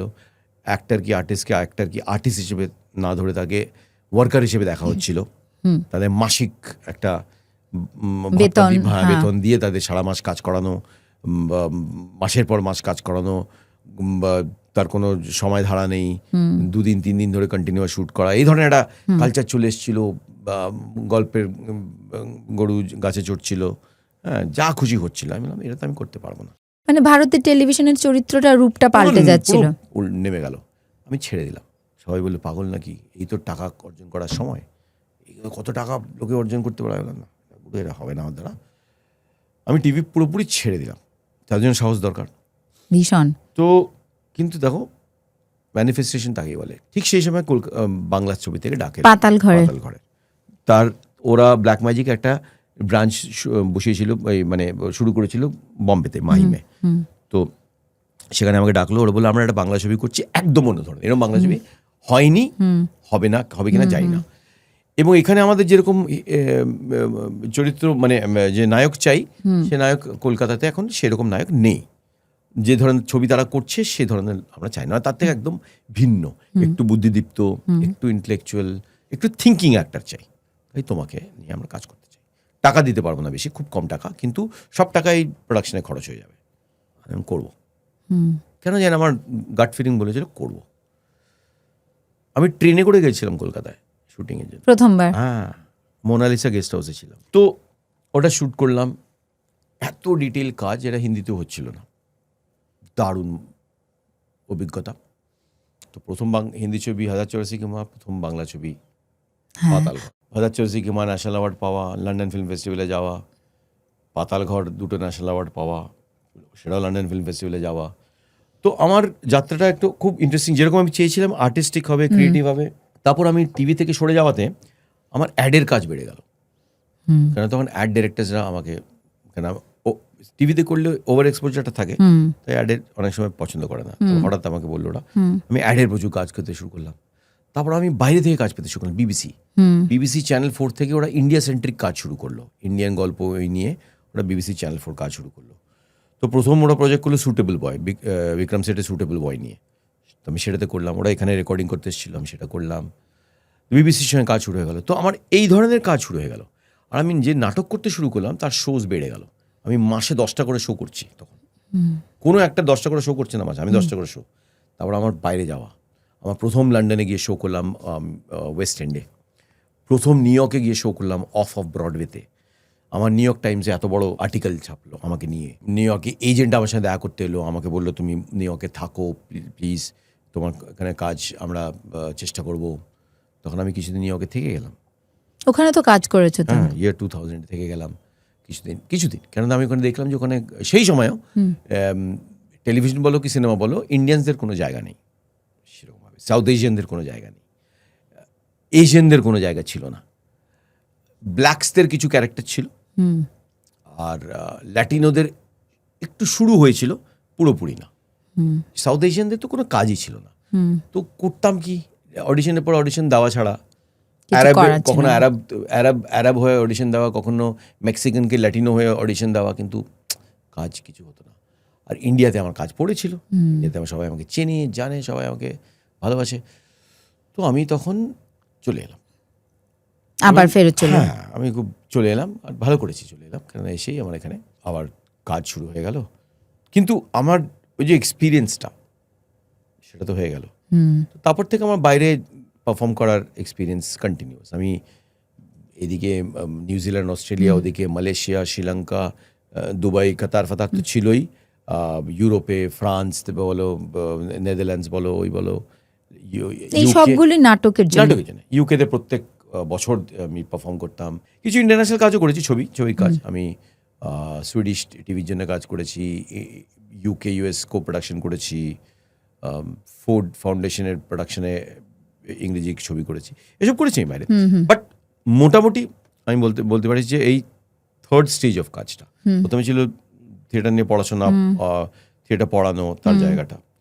তারপরে এলো টেলিভিশনে কাজ শুরু হলো, দিল্লি থেকে বম্বে শিফট হওয়া, তারপরে ছবির জগতে ঢোকা, সেখান থেকে টিভি ছেড়ে বাংলা ছবিতে ঢোকা, আর সেখান থেকে কিছু ইন্টারন্যাশনাল প্রজেক্টে কাজ করা, এইখানে যাওয়া। তো এই যে আমার যে প্রফেশন যে ব্যাপারটা সেটা তো তৈরি হলোই, আর আমার যে ধরনের কাজ পছন্দ, অর্থাৎ আমি যদি ম্যানিফেস্ট করতাম যে আমি স্টার হতে চাই, আমি হিরো হতে চাই, তাহলে আমি হয়তো সেইভাবেই যেতাম। কিন্তু আমার মনের মধ্যে কোনোদিন ওই হিরো হব, স্টার হবটা কোনোদিন ছিল না। এখন ছিল না, আমি কি করতে পারি? আমার কোনোদিন ওইভাবে আমি ওই ইঁদুর দৌড়ে পড়িনি। ওই শুধু পার্টিতে যাওয়া, নেটওয়ার্কিং করা, নিজেকে বিক্রি করা, সবসময় নিজেকে নিয়ে মত্ত থাকা, গ্ল্যামার জায়গাটায় যাওয়া, প্রচুর পয়সা খরচ করা, এবং পলিটিক্সের ইন্ডাস্ট্রি পলিটিক্সে ঢোকা, নোংরামের মধ্যে, ওর মধ্যে আমি কোনোদিন যাইনি। আমি নিজের মতো করে নিজেকে রেখেছি, থেকেছি, আর আমার নিজের পছন্দের কাজই আমার জীবনে মোটামুটি হয়েছে। মানে আমি যদি 10টা কাজ করি তাতে অ্যাটলিস্ট 5টা কাজ আমার খুব পছন্দের, 2-3টে কাজ একটু কম্প্রোমাইজ, হয়তো 2টো কাজ খারাপ কাজ, বাট 50% যদি আমার একদম নিজের মনের কাজ হয়, সেটা অনেক বড় প্রাপ্তি। আমি যেটা তোমার ব্যাপারে মানে কাজ থেকে দেখেছি বা লক্ষ্য করেছি, তুমি নতুন যারা কাজ করতে আসে, সে ডিরেক্টর হোক, অভিনেতা হোক বা প্রডিউসার হোক, তাদেরকে তুমি খুব সাপোর্ট করো। তোমার যদি মনে হয় যে তার মধ্যে একটা ট্যালেন্ট রয়েছে, তো তুমি এই ধরনের লোকদের খুব সাপোর্ট করো, সেটা কেন?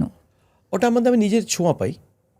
আমি মনে করি যে পৃথিবীতে ভালো কাজ তখনই হবে যখন আমরা যেসব ট্যালেন্টেড এবং বিচক্ষণ এবং সেন্সিটিভ ছেলেমেয়েরা ঘুরে বেড়াচ্ছে তাদের যদি সুযোগ দিই। তারা যদি সুযোগই না পায় তাহলে তারা কি করে নিজেদের এক্সপ্রেস করবে? আর তাদের এক্সপ্রেশন যদি আমাদের কাছে না পৌঁছায় তাহলে তো এক্সপ্রেশনের কোনো ফিউচার নেই। তো তাহলে যারা ক্ষমতা ধরে রেখেছে তারাই কাজ করে যাবে, তাদের যে বাধা ধরা ভিশন আছে তারাই সেটা রিপিট করে যাবে। কেননা সাকসেসের মন্ত্র হচ্ছে যেটা চলছে সেটা চালাবো, তাই তো? তো সেটাই চলতে থাকবে। তাহলে কোনোদিন কোনো চেঞ্জ হবে না, কোনো এক্সপেরিমেন্ট হবে না, কোনো ক্রিয়েটিভিটির এক্সপ্লোশন হবে না। তাহলে আর সংস্কৃতি নিয়ে কথা বলে লাভ কি? তাহলে যে যা করছে সেটা রিপিট করবে, আর যেটা করছে তাকেই সুযোগ দেবে। তো আমার চিরকাল মনে হচ্ছে কোনো যদি নতুন কেউ আসে, নতুন চিন্তা ভাবনা নিয়ে, নতুন ভাবে, তার টাকে পয়সা নেই কিন্তু মন তার খোলা, তার রিস্ক নিতে চায়, তো কিন্তু রাস্তাটা বুঝতে পারছে না।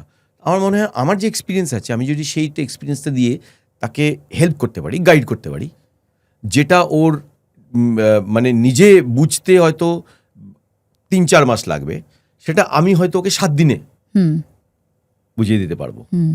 নইলে ওটা ও এক্সপেরিমেন্ট করতে করতে ফেল করবে, সেটা আমি হয়তো ফেলিয়ার থেকে বাঁচাতে পারবো।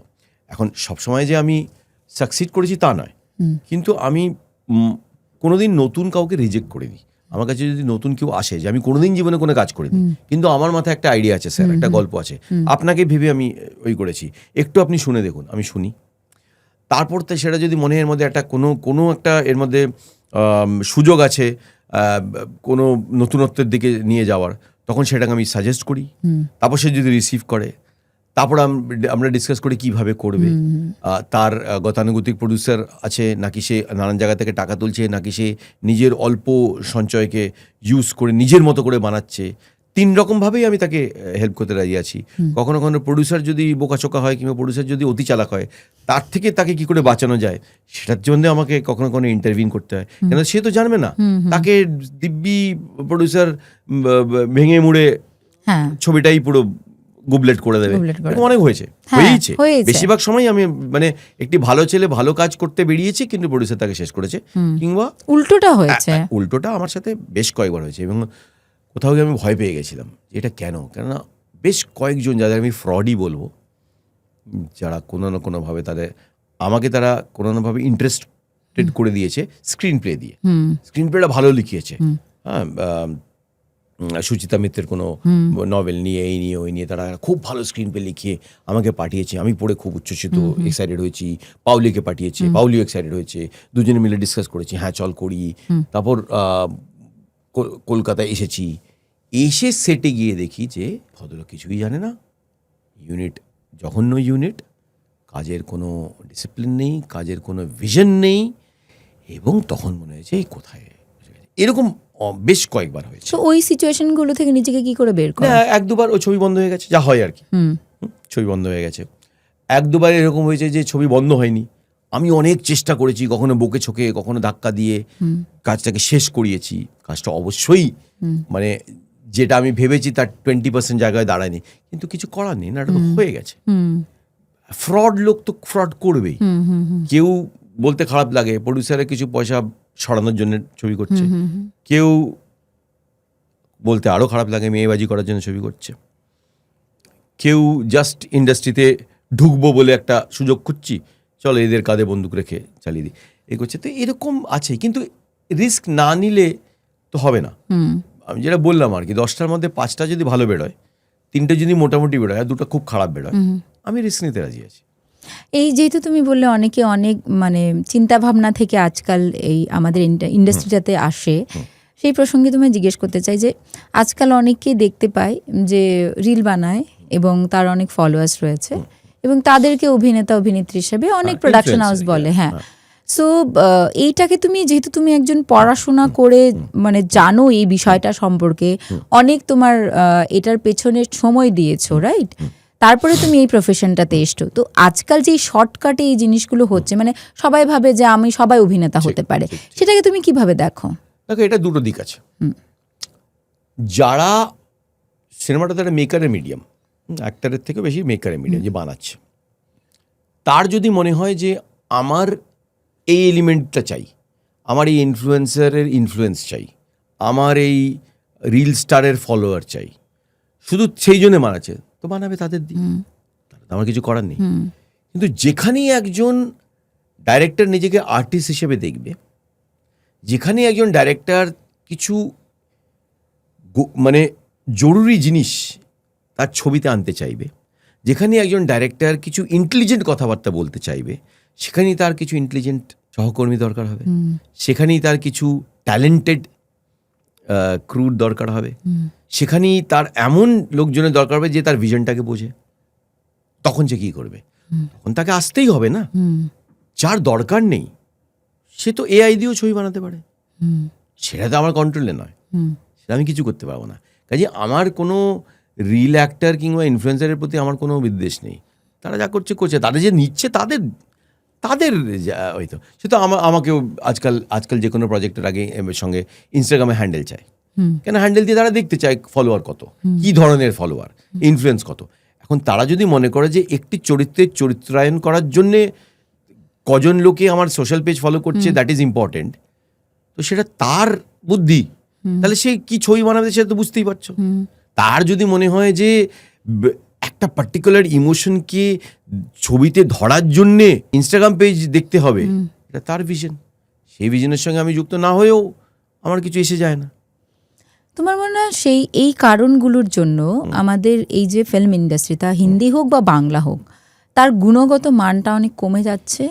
দেখো, লোকে গুণগত মান আলাদা আলাদা সময় আলাদা আলাদাভাবে বোঝে।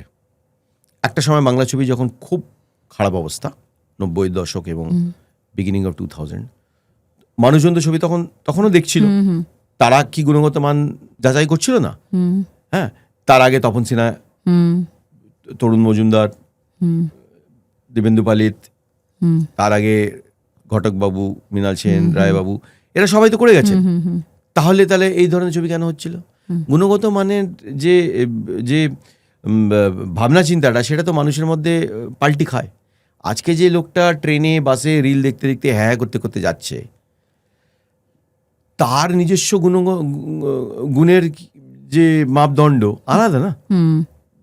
আরেকজন যে আশাপূর্ণা দেবীর সাহিত্য পড়ছে, তার চাহিদা আলাদা। তো এটাও তো আমাদের বুঝতে হবে না। তো এখন গুণগত মান আমরা কাকে দিয়ে যাচাই করব?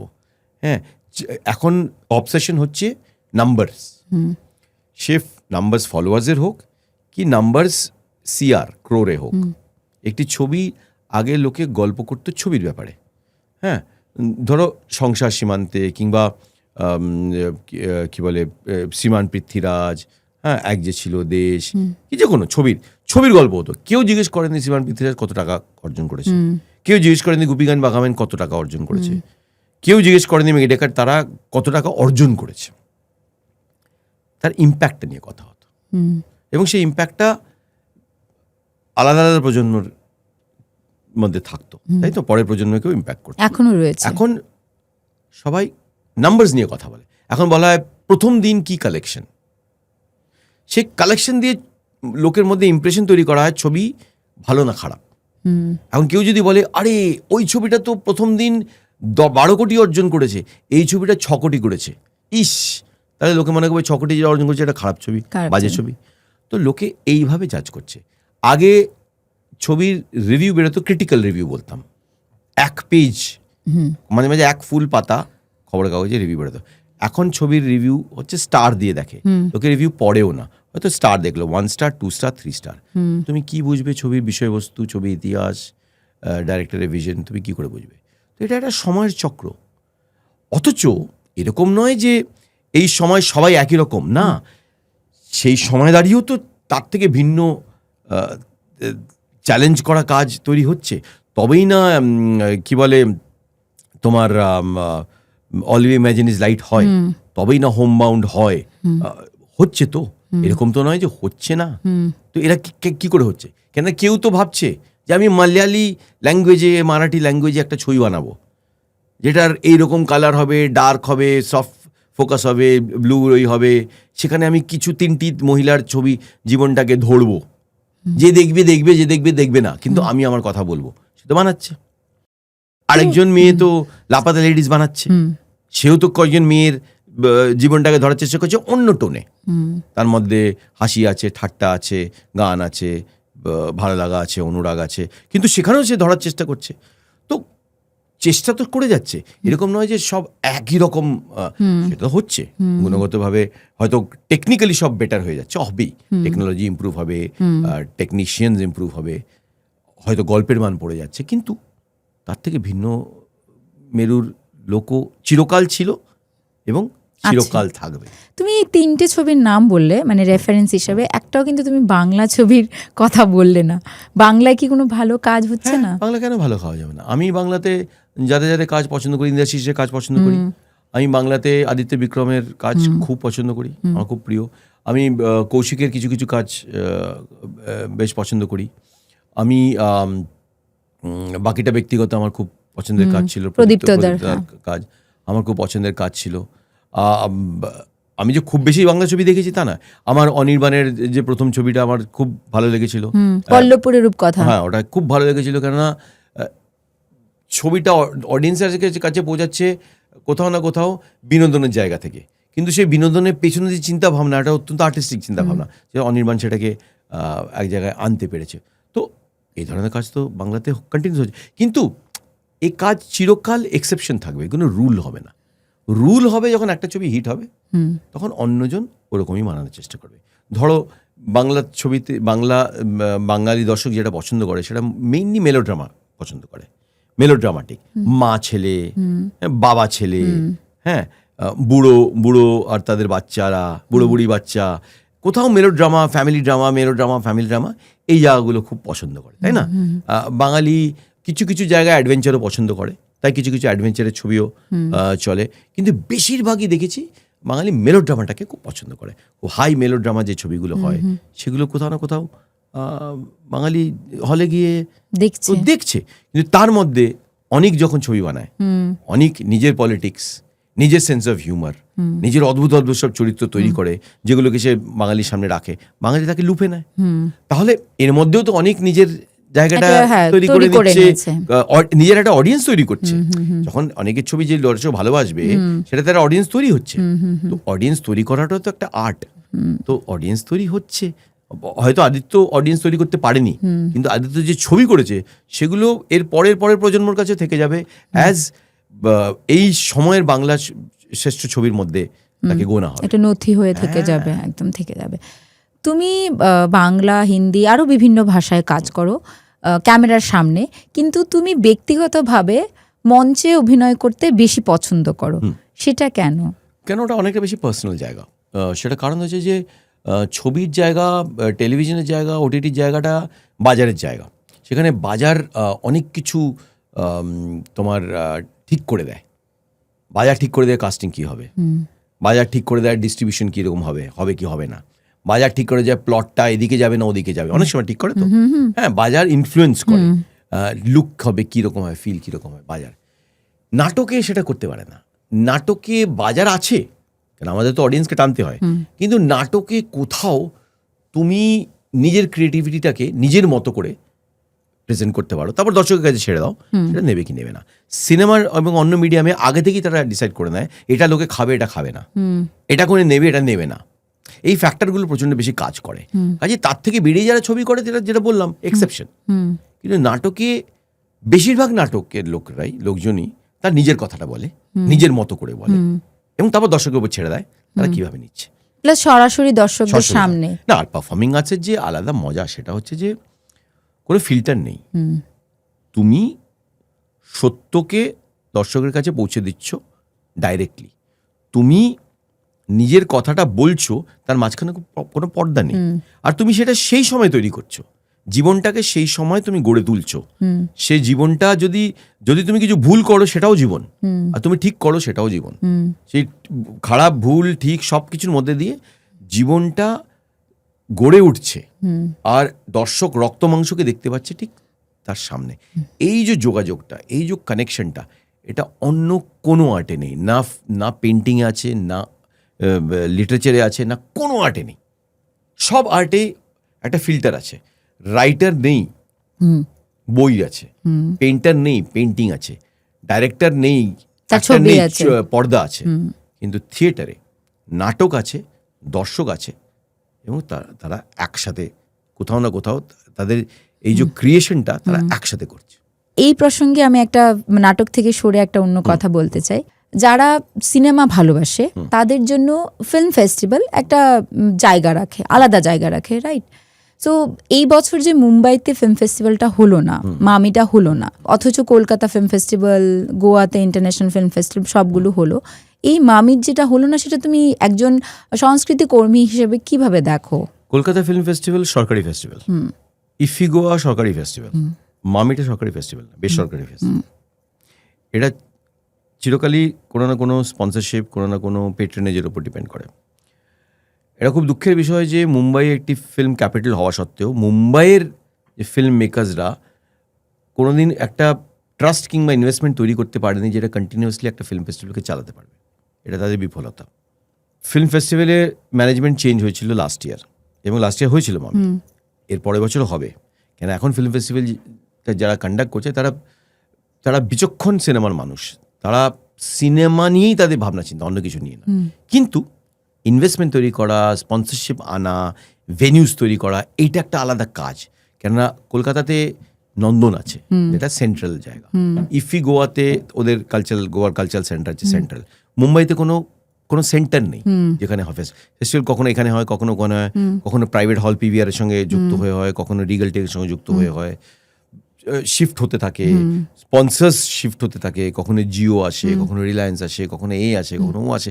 যতক্ষণ না একটা ফিল্ম ফেস্টিভ্যালের নিজস্ব ব্র্যান্ডিং তৈরি হচ্ছে, সে যেই স্পন্সার আসুক, যতক্ষণ না তার নিজস্ব কিছু ফিক্সড ভেনিউজ তৈরি হচ্ছে যেখানে মানুষজন গিয়ে দেখবে। আচ্ছা, মুম্বাই আরেকটা ব্যাপার হচ্ছে, মুম্বাই একটা অদ্ভুত জিওগ্রাফিক্যাল লোকেশন। এখানে মানুষ ছড়িয়ে ছিটিয়ে থাকে, সবসময় সব জায়গায় যেতে পারে না। তোমাকে ফিল্ম ফেস্টিভ্যালটাকে একটু ছড়িয়ে ছিটিয়ে করতে হবে, নর্থ মুম্বাই সাউথ মুম্বাই মিশিয়ে করতে হবে, যেটা হতো। তো আমার বিশ্বাস এটা হবে। এই একটা বছর ওরা নিজেকে মানে যাকে বলে একটা স্টেবিলাইজ করার জন্য এই বছরটা নিয়েছে, যে আমরা স্টেবিলাইজ হয়ে যাই। এই মুহূর্তে হুট করে একটা ফেস্টিভ্যাল করতে গেলে, একটা ফেস্টিভ্যাল করার জন্য অনেক ছবি দেখতে হয়, কিউরেশন করতে হয়, ভেনিউজদের সঙ্গে পার্টনারশিপ করতে হয়, হসপিটালিটি পার্টনারশিপ করতে হয়, তার অনেক রকম স্পন্সরশিপ তৈরি করতে হয়, অনেক একটা বিশাল ব্যাপার। এটার জন্য একটু সময় চাই, হবে পরের বছর থেকে।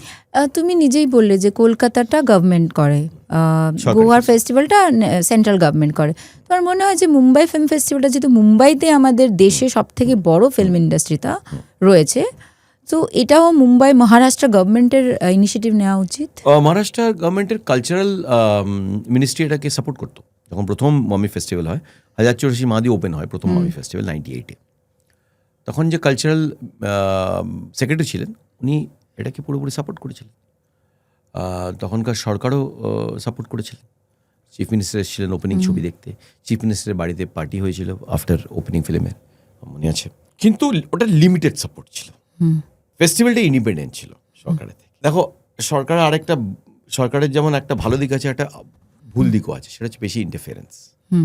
সিনেমাটা একটা স্বাধীন চেতা জিনিস, সিনেমা বানায় যারা, তারা আর্টিস্ট, তারা স্বাধীনচেতা হবে এবং তাদের ছবি সিলেক্ট হবে, তার মধ্যে কোনো ইন্টারফারেন্স হবে না। ফেস্টিভ্যালের কি মতাদর্শ হবে তাতে নিয়ে কোনো ইন্টারফারেন্স হবে না, ফেস্টিভ্যালে কি ফোকাস হবে তা নিয়ে ইন্টারফারেন্স হবে না। সরকারি হলে পরে কিছু না কিছু ইন্টারফারেন্স থাকবে, সে ভেনিউ বলো, সে টেকনিক্যাল বলো, সে কারা আসবে, কারা যাবে, কারা ফোরামে থাকবে, কারা জুরি থাকবে, কারা এখানে থাকবে না, তা নিয়ে একটা ইন্টারফারেন্স থাকে, একটা সেন্সার হয়ে যাবে। মানে সরকার ঢুকে থাকে তার মধ্যে, ওটা একটা তাদের নিজস্ব রাজনীতির মধ্যে ঢুকে থাকে। আমি সেটা পক্ষপাতী নই। সরকার মানে কিন্তু কোনো পার্টি না, সরকার মানে মানুষ, মানুষ সরকার বানায়। তো একটি সরকারের কাজ মানুষকে সাপোর্ট করা, মানুষের যে সরকার যে টাকাটা খরচা করে সেটা হচ্ছে পাবলিক মানি, সেটা কোনো পার্টির টাকা না। তো পাবলিক মানি মানে তো পাবলিকের টাকা, সরকার টাকাটা দেবে, সরকার সাপোর্ট করবে ম্যানেজমেন্টটা, কিন্তু সরকার ইন্টারফেয়ার করবে না, এটা হচ্ছে আইডিয়াল ওই।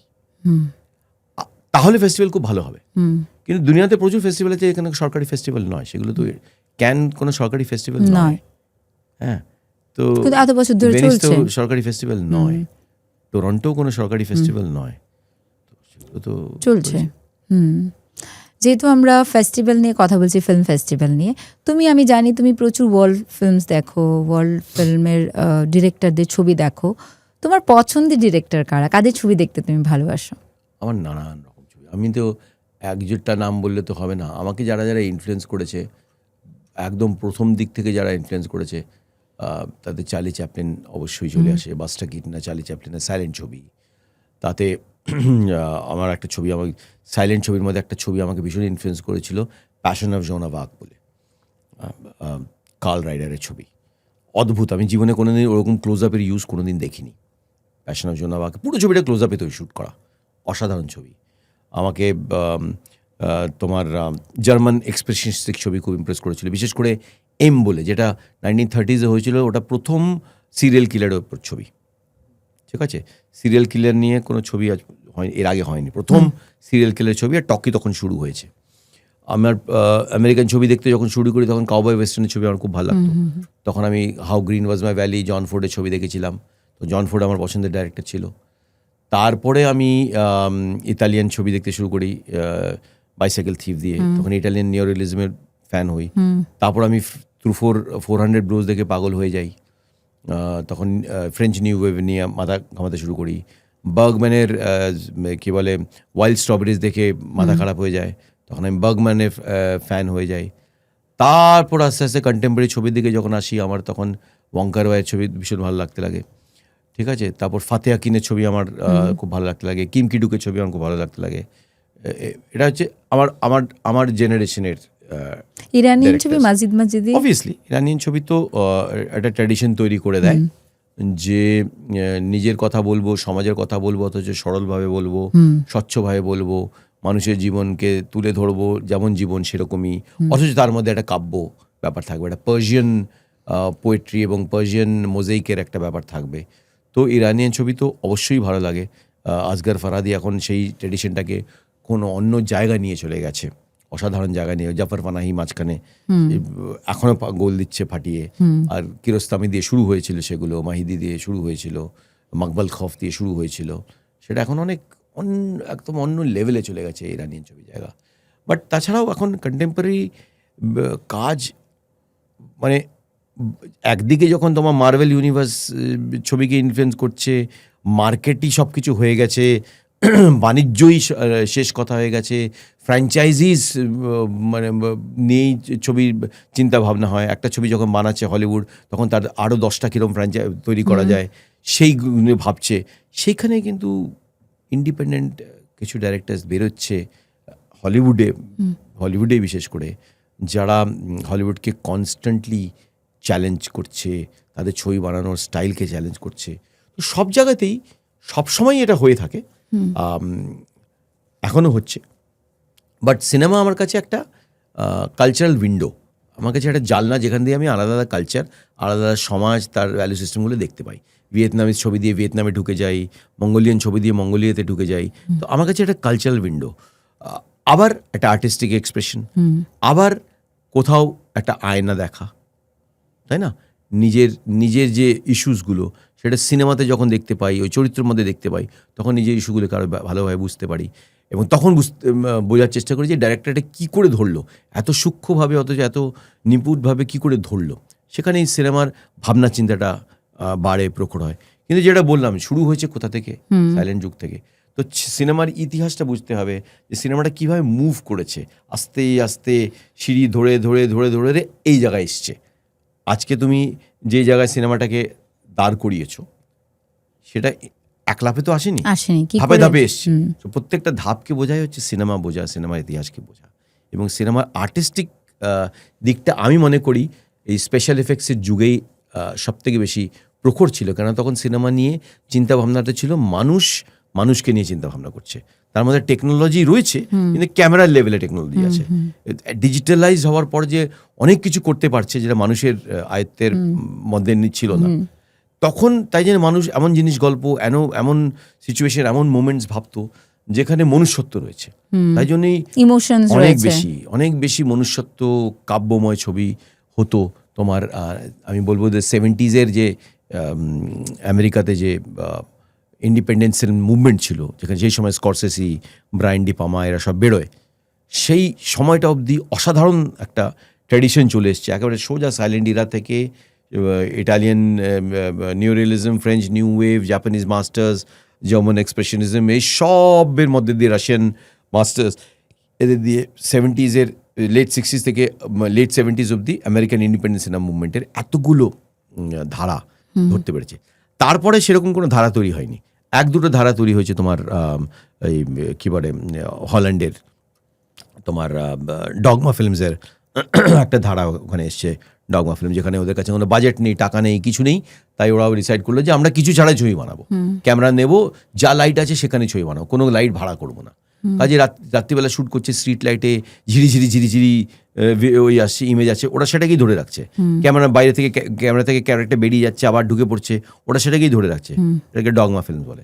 সেই একটা মুভমেন্ট তৈরি হয়েছিল। কিন্তু তাছাড়া কিন্তু সেভাবে আর 70s পর কোনো সাংঘাতিক কোনো সিনেমা মুভমেন্ট হয়নি, আর তৈরি হয়নি। ওই 90s লাস্ট মুভমেন্ট। আর একটা বেরিয়েছে, যেটা মেক্সিকান নিউ ওয়েভ তৈরি হলো তোমার, যে সময় ইনারিতু আর কুয়ারো আর দেল তোরা এলো, সে সময় মেক্সিকান একটা নিউ ওয়েভ তৈরি হয়েছে টু সাম এক্সটেন্ট। বাট মোটামুটি তুমি বলতে পারো লেট 70s আর্লি 80s অবধি সিনেমা সব রকম মুভমেন্ট দেখেছে, যাতে সিনেমার ল্যাঙ্গুয়েজটা কী করে তৈরি হতে পারে। মানে তারকফসি চলে গেছে, ফ্যাসবাইন্ডার চলে গেছে, ত্রুফো চলে গেছে, কুরুসাওয়া চলে গেছে, এই মাস্টার্সরা চলে গেছে, রায়বাবু চলে গেছে, হ্যাঁ, জন ফোর্ড চলে গেছে। তো এদের ছাড়া আর কি সিনেমা। তো এখন যারা ধরো সিনেমাতে আসতে চায়, ডিরেকশনে আসতে চায়, ফিল্ম ডিরেক্টর হতে চায়, তারা যদি এদের ফলো করে, যাদের তুমি নাম বললে, তাহলে তোমার মনে হয় তাদের কোনো ইনস্টিটিউটে যাওয়া দরকার নেই? দেখো, ইনস্টিটিউটে তো সিনেমা দেখায়, তারপর ইনস্টিটিউটে ইকুইপমেন্ট দেয়, তারপর তাদের শেখায় যে ইকুইপমেন্টকে কীভাবে ইউজ করতে, লেন্সকে কীভাবে ইউজ করতে হয়। তো সেটা প্র্যাকটিক্যালি তুমি তো ডাইরেক্টরকে অ্যাসিস্ট করে শিখতে পারো। আগে তো সবাই ডাইরেক্টরকে অ্যাসিস্ট করেই শিখতো, তারপর নিজে ডাইরেক্টর হতো। তারান্তিনো কোথায় ইনস্টিটিউটে গেছে? তারান্তিনো তো কোনো ইনস্টিটিউটে যায়নি। হ্যাঁ, স্করসেসিও বোধহয় কোনো ইনস্টিটিউটে যায়নি বোধহয়। স্করসেসি তোমার ডাইরেক্টরের কাছে, রজার কোরম্যানের কাছে কাজ শিখেছে। কোপোলা গেছিল বোধহয় UCLA-তে, স্পিলবার্গ, কোপোলা, লুকাস গেছিল UCLA-তে।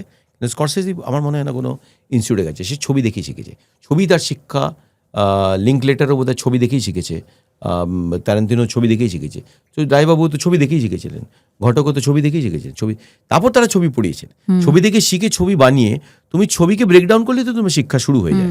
কিন্তু ইনস্টিটিউটে যার মানে হচ্ছে তুমি একটা জায়গায় 3 বছরে তুমি সব কিছু শিখতে পারছো। হ্যাঁ, তোমার অভিজ্ঞতা তারপরে পেতে হবে, কিন্তু তুমি একটা জায়গায় যখন তোমাকে এই ছবির ইতিহাস, ছবির breakdown, form, content, technology, technical element সব কিছু একটা জায়গায় তুমি পাচ্ছ, যার জন্য তোমাকে হয়তো 10টা-12টা ডাইরেক্টরকে অ্যাসিস্ট করতে হবে, তোমাকে হয়তো আরও 20-25টা ছবিতে আলাদা আলাদা ডিপার্টমেন্টে কাজ করতে হবে শেখার জন্য।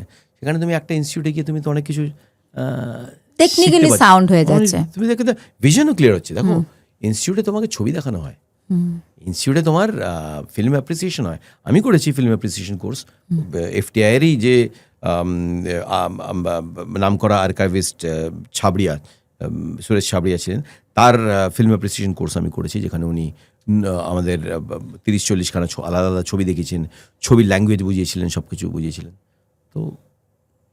তো এই যে তুমি এত ধরনের ওয়ার্কশপ করেছো, সেটা তোমার অভিনয়ের ক্ষেত্রে সাহায্য করে? হ্যাঁ, অবশ্যই সাহায্য করে। ওয়ার্কশপ মানে তো একটা জিনিসকে অ্যাচিভ করার জন্য তুমি নানান রকম পদ্ধতি অ্যাপ্লাই করো। মানুষের অভিনয়টা হয় শরীর দিয়ে আর মন দিয়ে। কিন্তু মনটা কি? মনটা হচ্ছে আমাদের সেন্সেস, ইন্দ্রিয়। চোখ আছে, মুখ আছে, নাক আছে, কান আছে, টাচ আছে, সব কিছু। এই সেন্সেসগুলো সব কিছু মনের মধ্যে জড়ো করছে জিনিস, তারপর সেই জড়ো জিনিসগুলোকে এক্সপ্রেস করছি, তাই তো? সেই এক্সপ্রেসটা তো সেন্স দিয়েই হচ্ছে, আর শরীরটা কাজ করছে।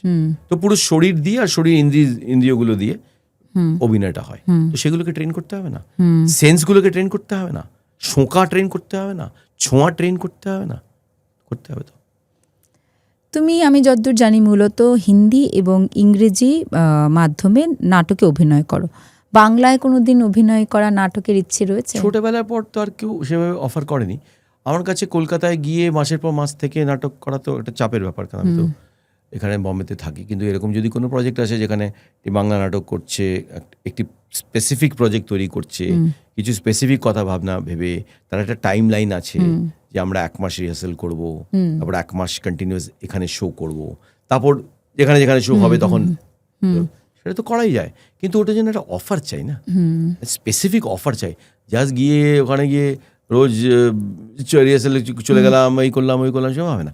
স্পেসিফিক প্রফেশনাল একটা অ্যাপ্রোচ চাই।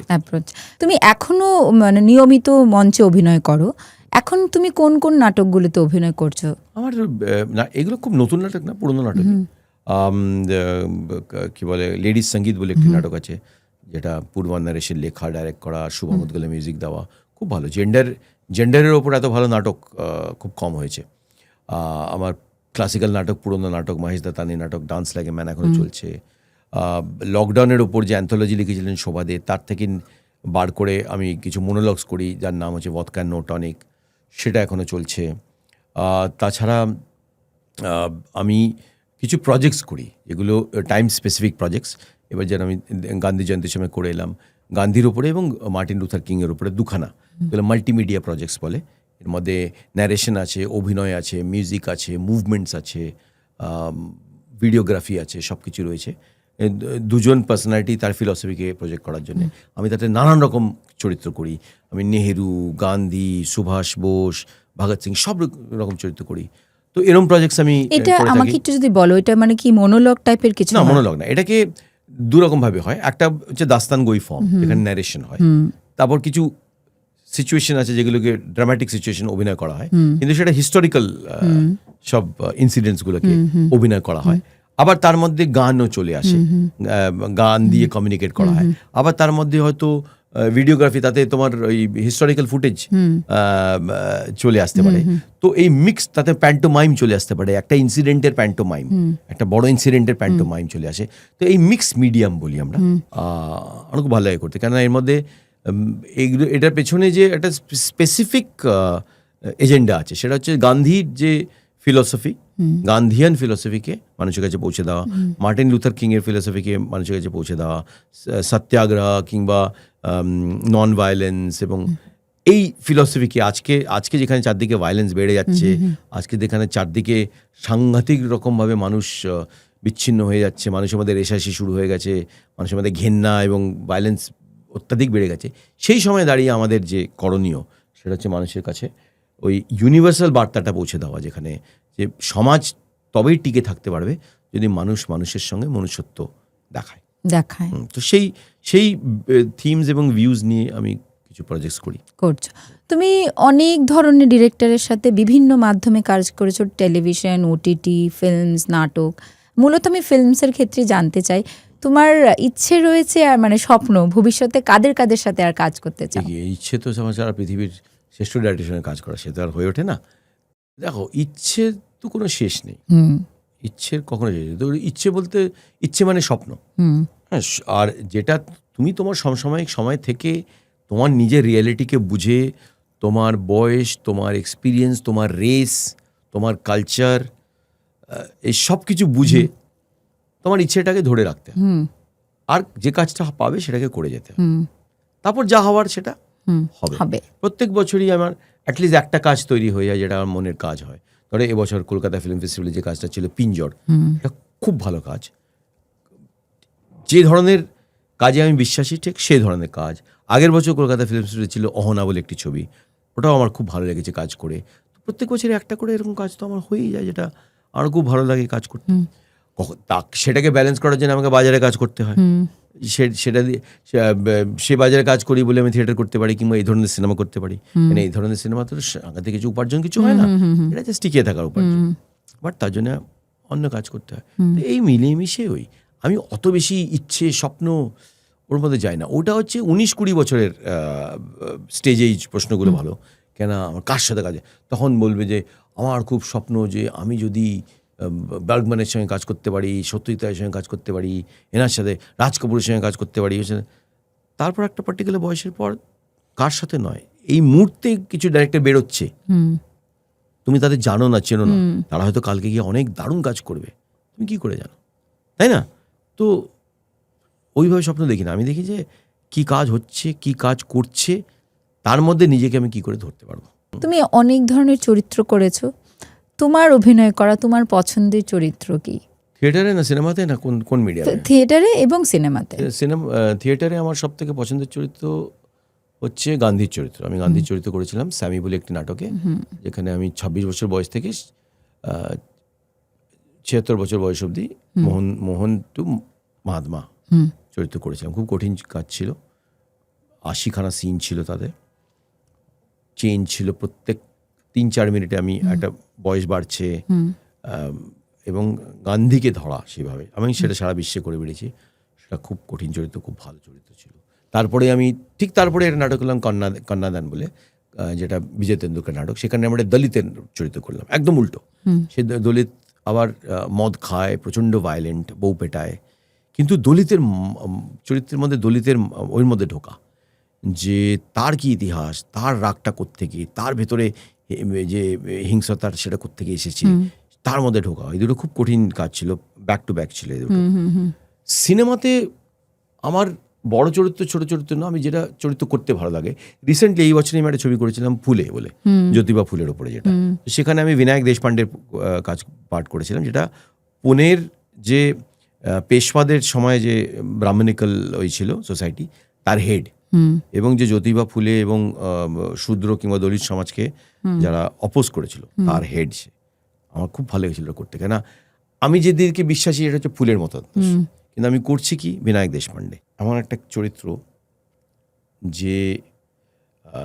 যে মানুষকে নিরক্ষর রাখতে চায়, যে মানুষকে জ্ঞানের থেকে দূরে রাখতে চায়, যে মানুষকে সমাজকে যাকে বলে বিভাজিত রাখতে চায়, যে একটা বড় মানে সমাজের 70% লোকজনকে 70-80% লোকজনকে গোলাম বানিয়ে রাখতে চায়, এরকম একটি চরিত্র করছি।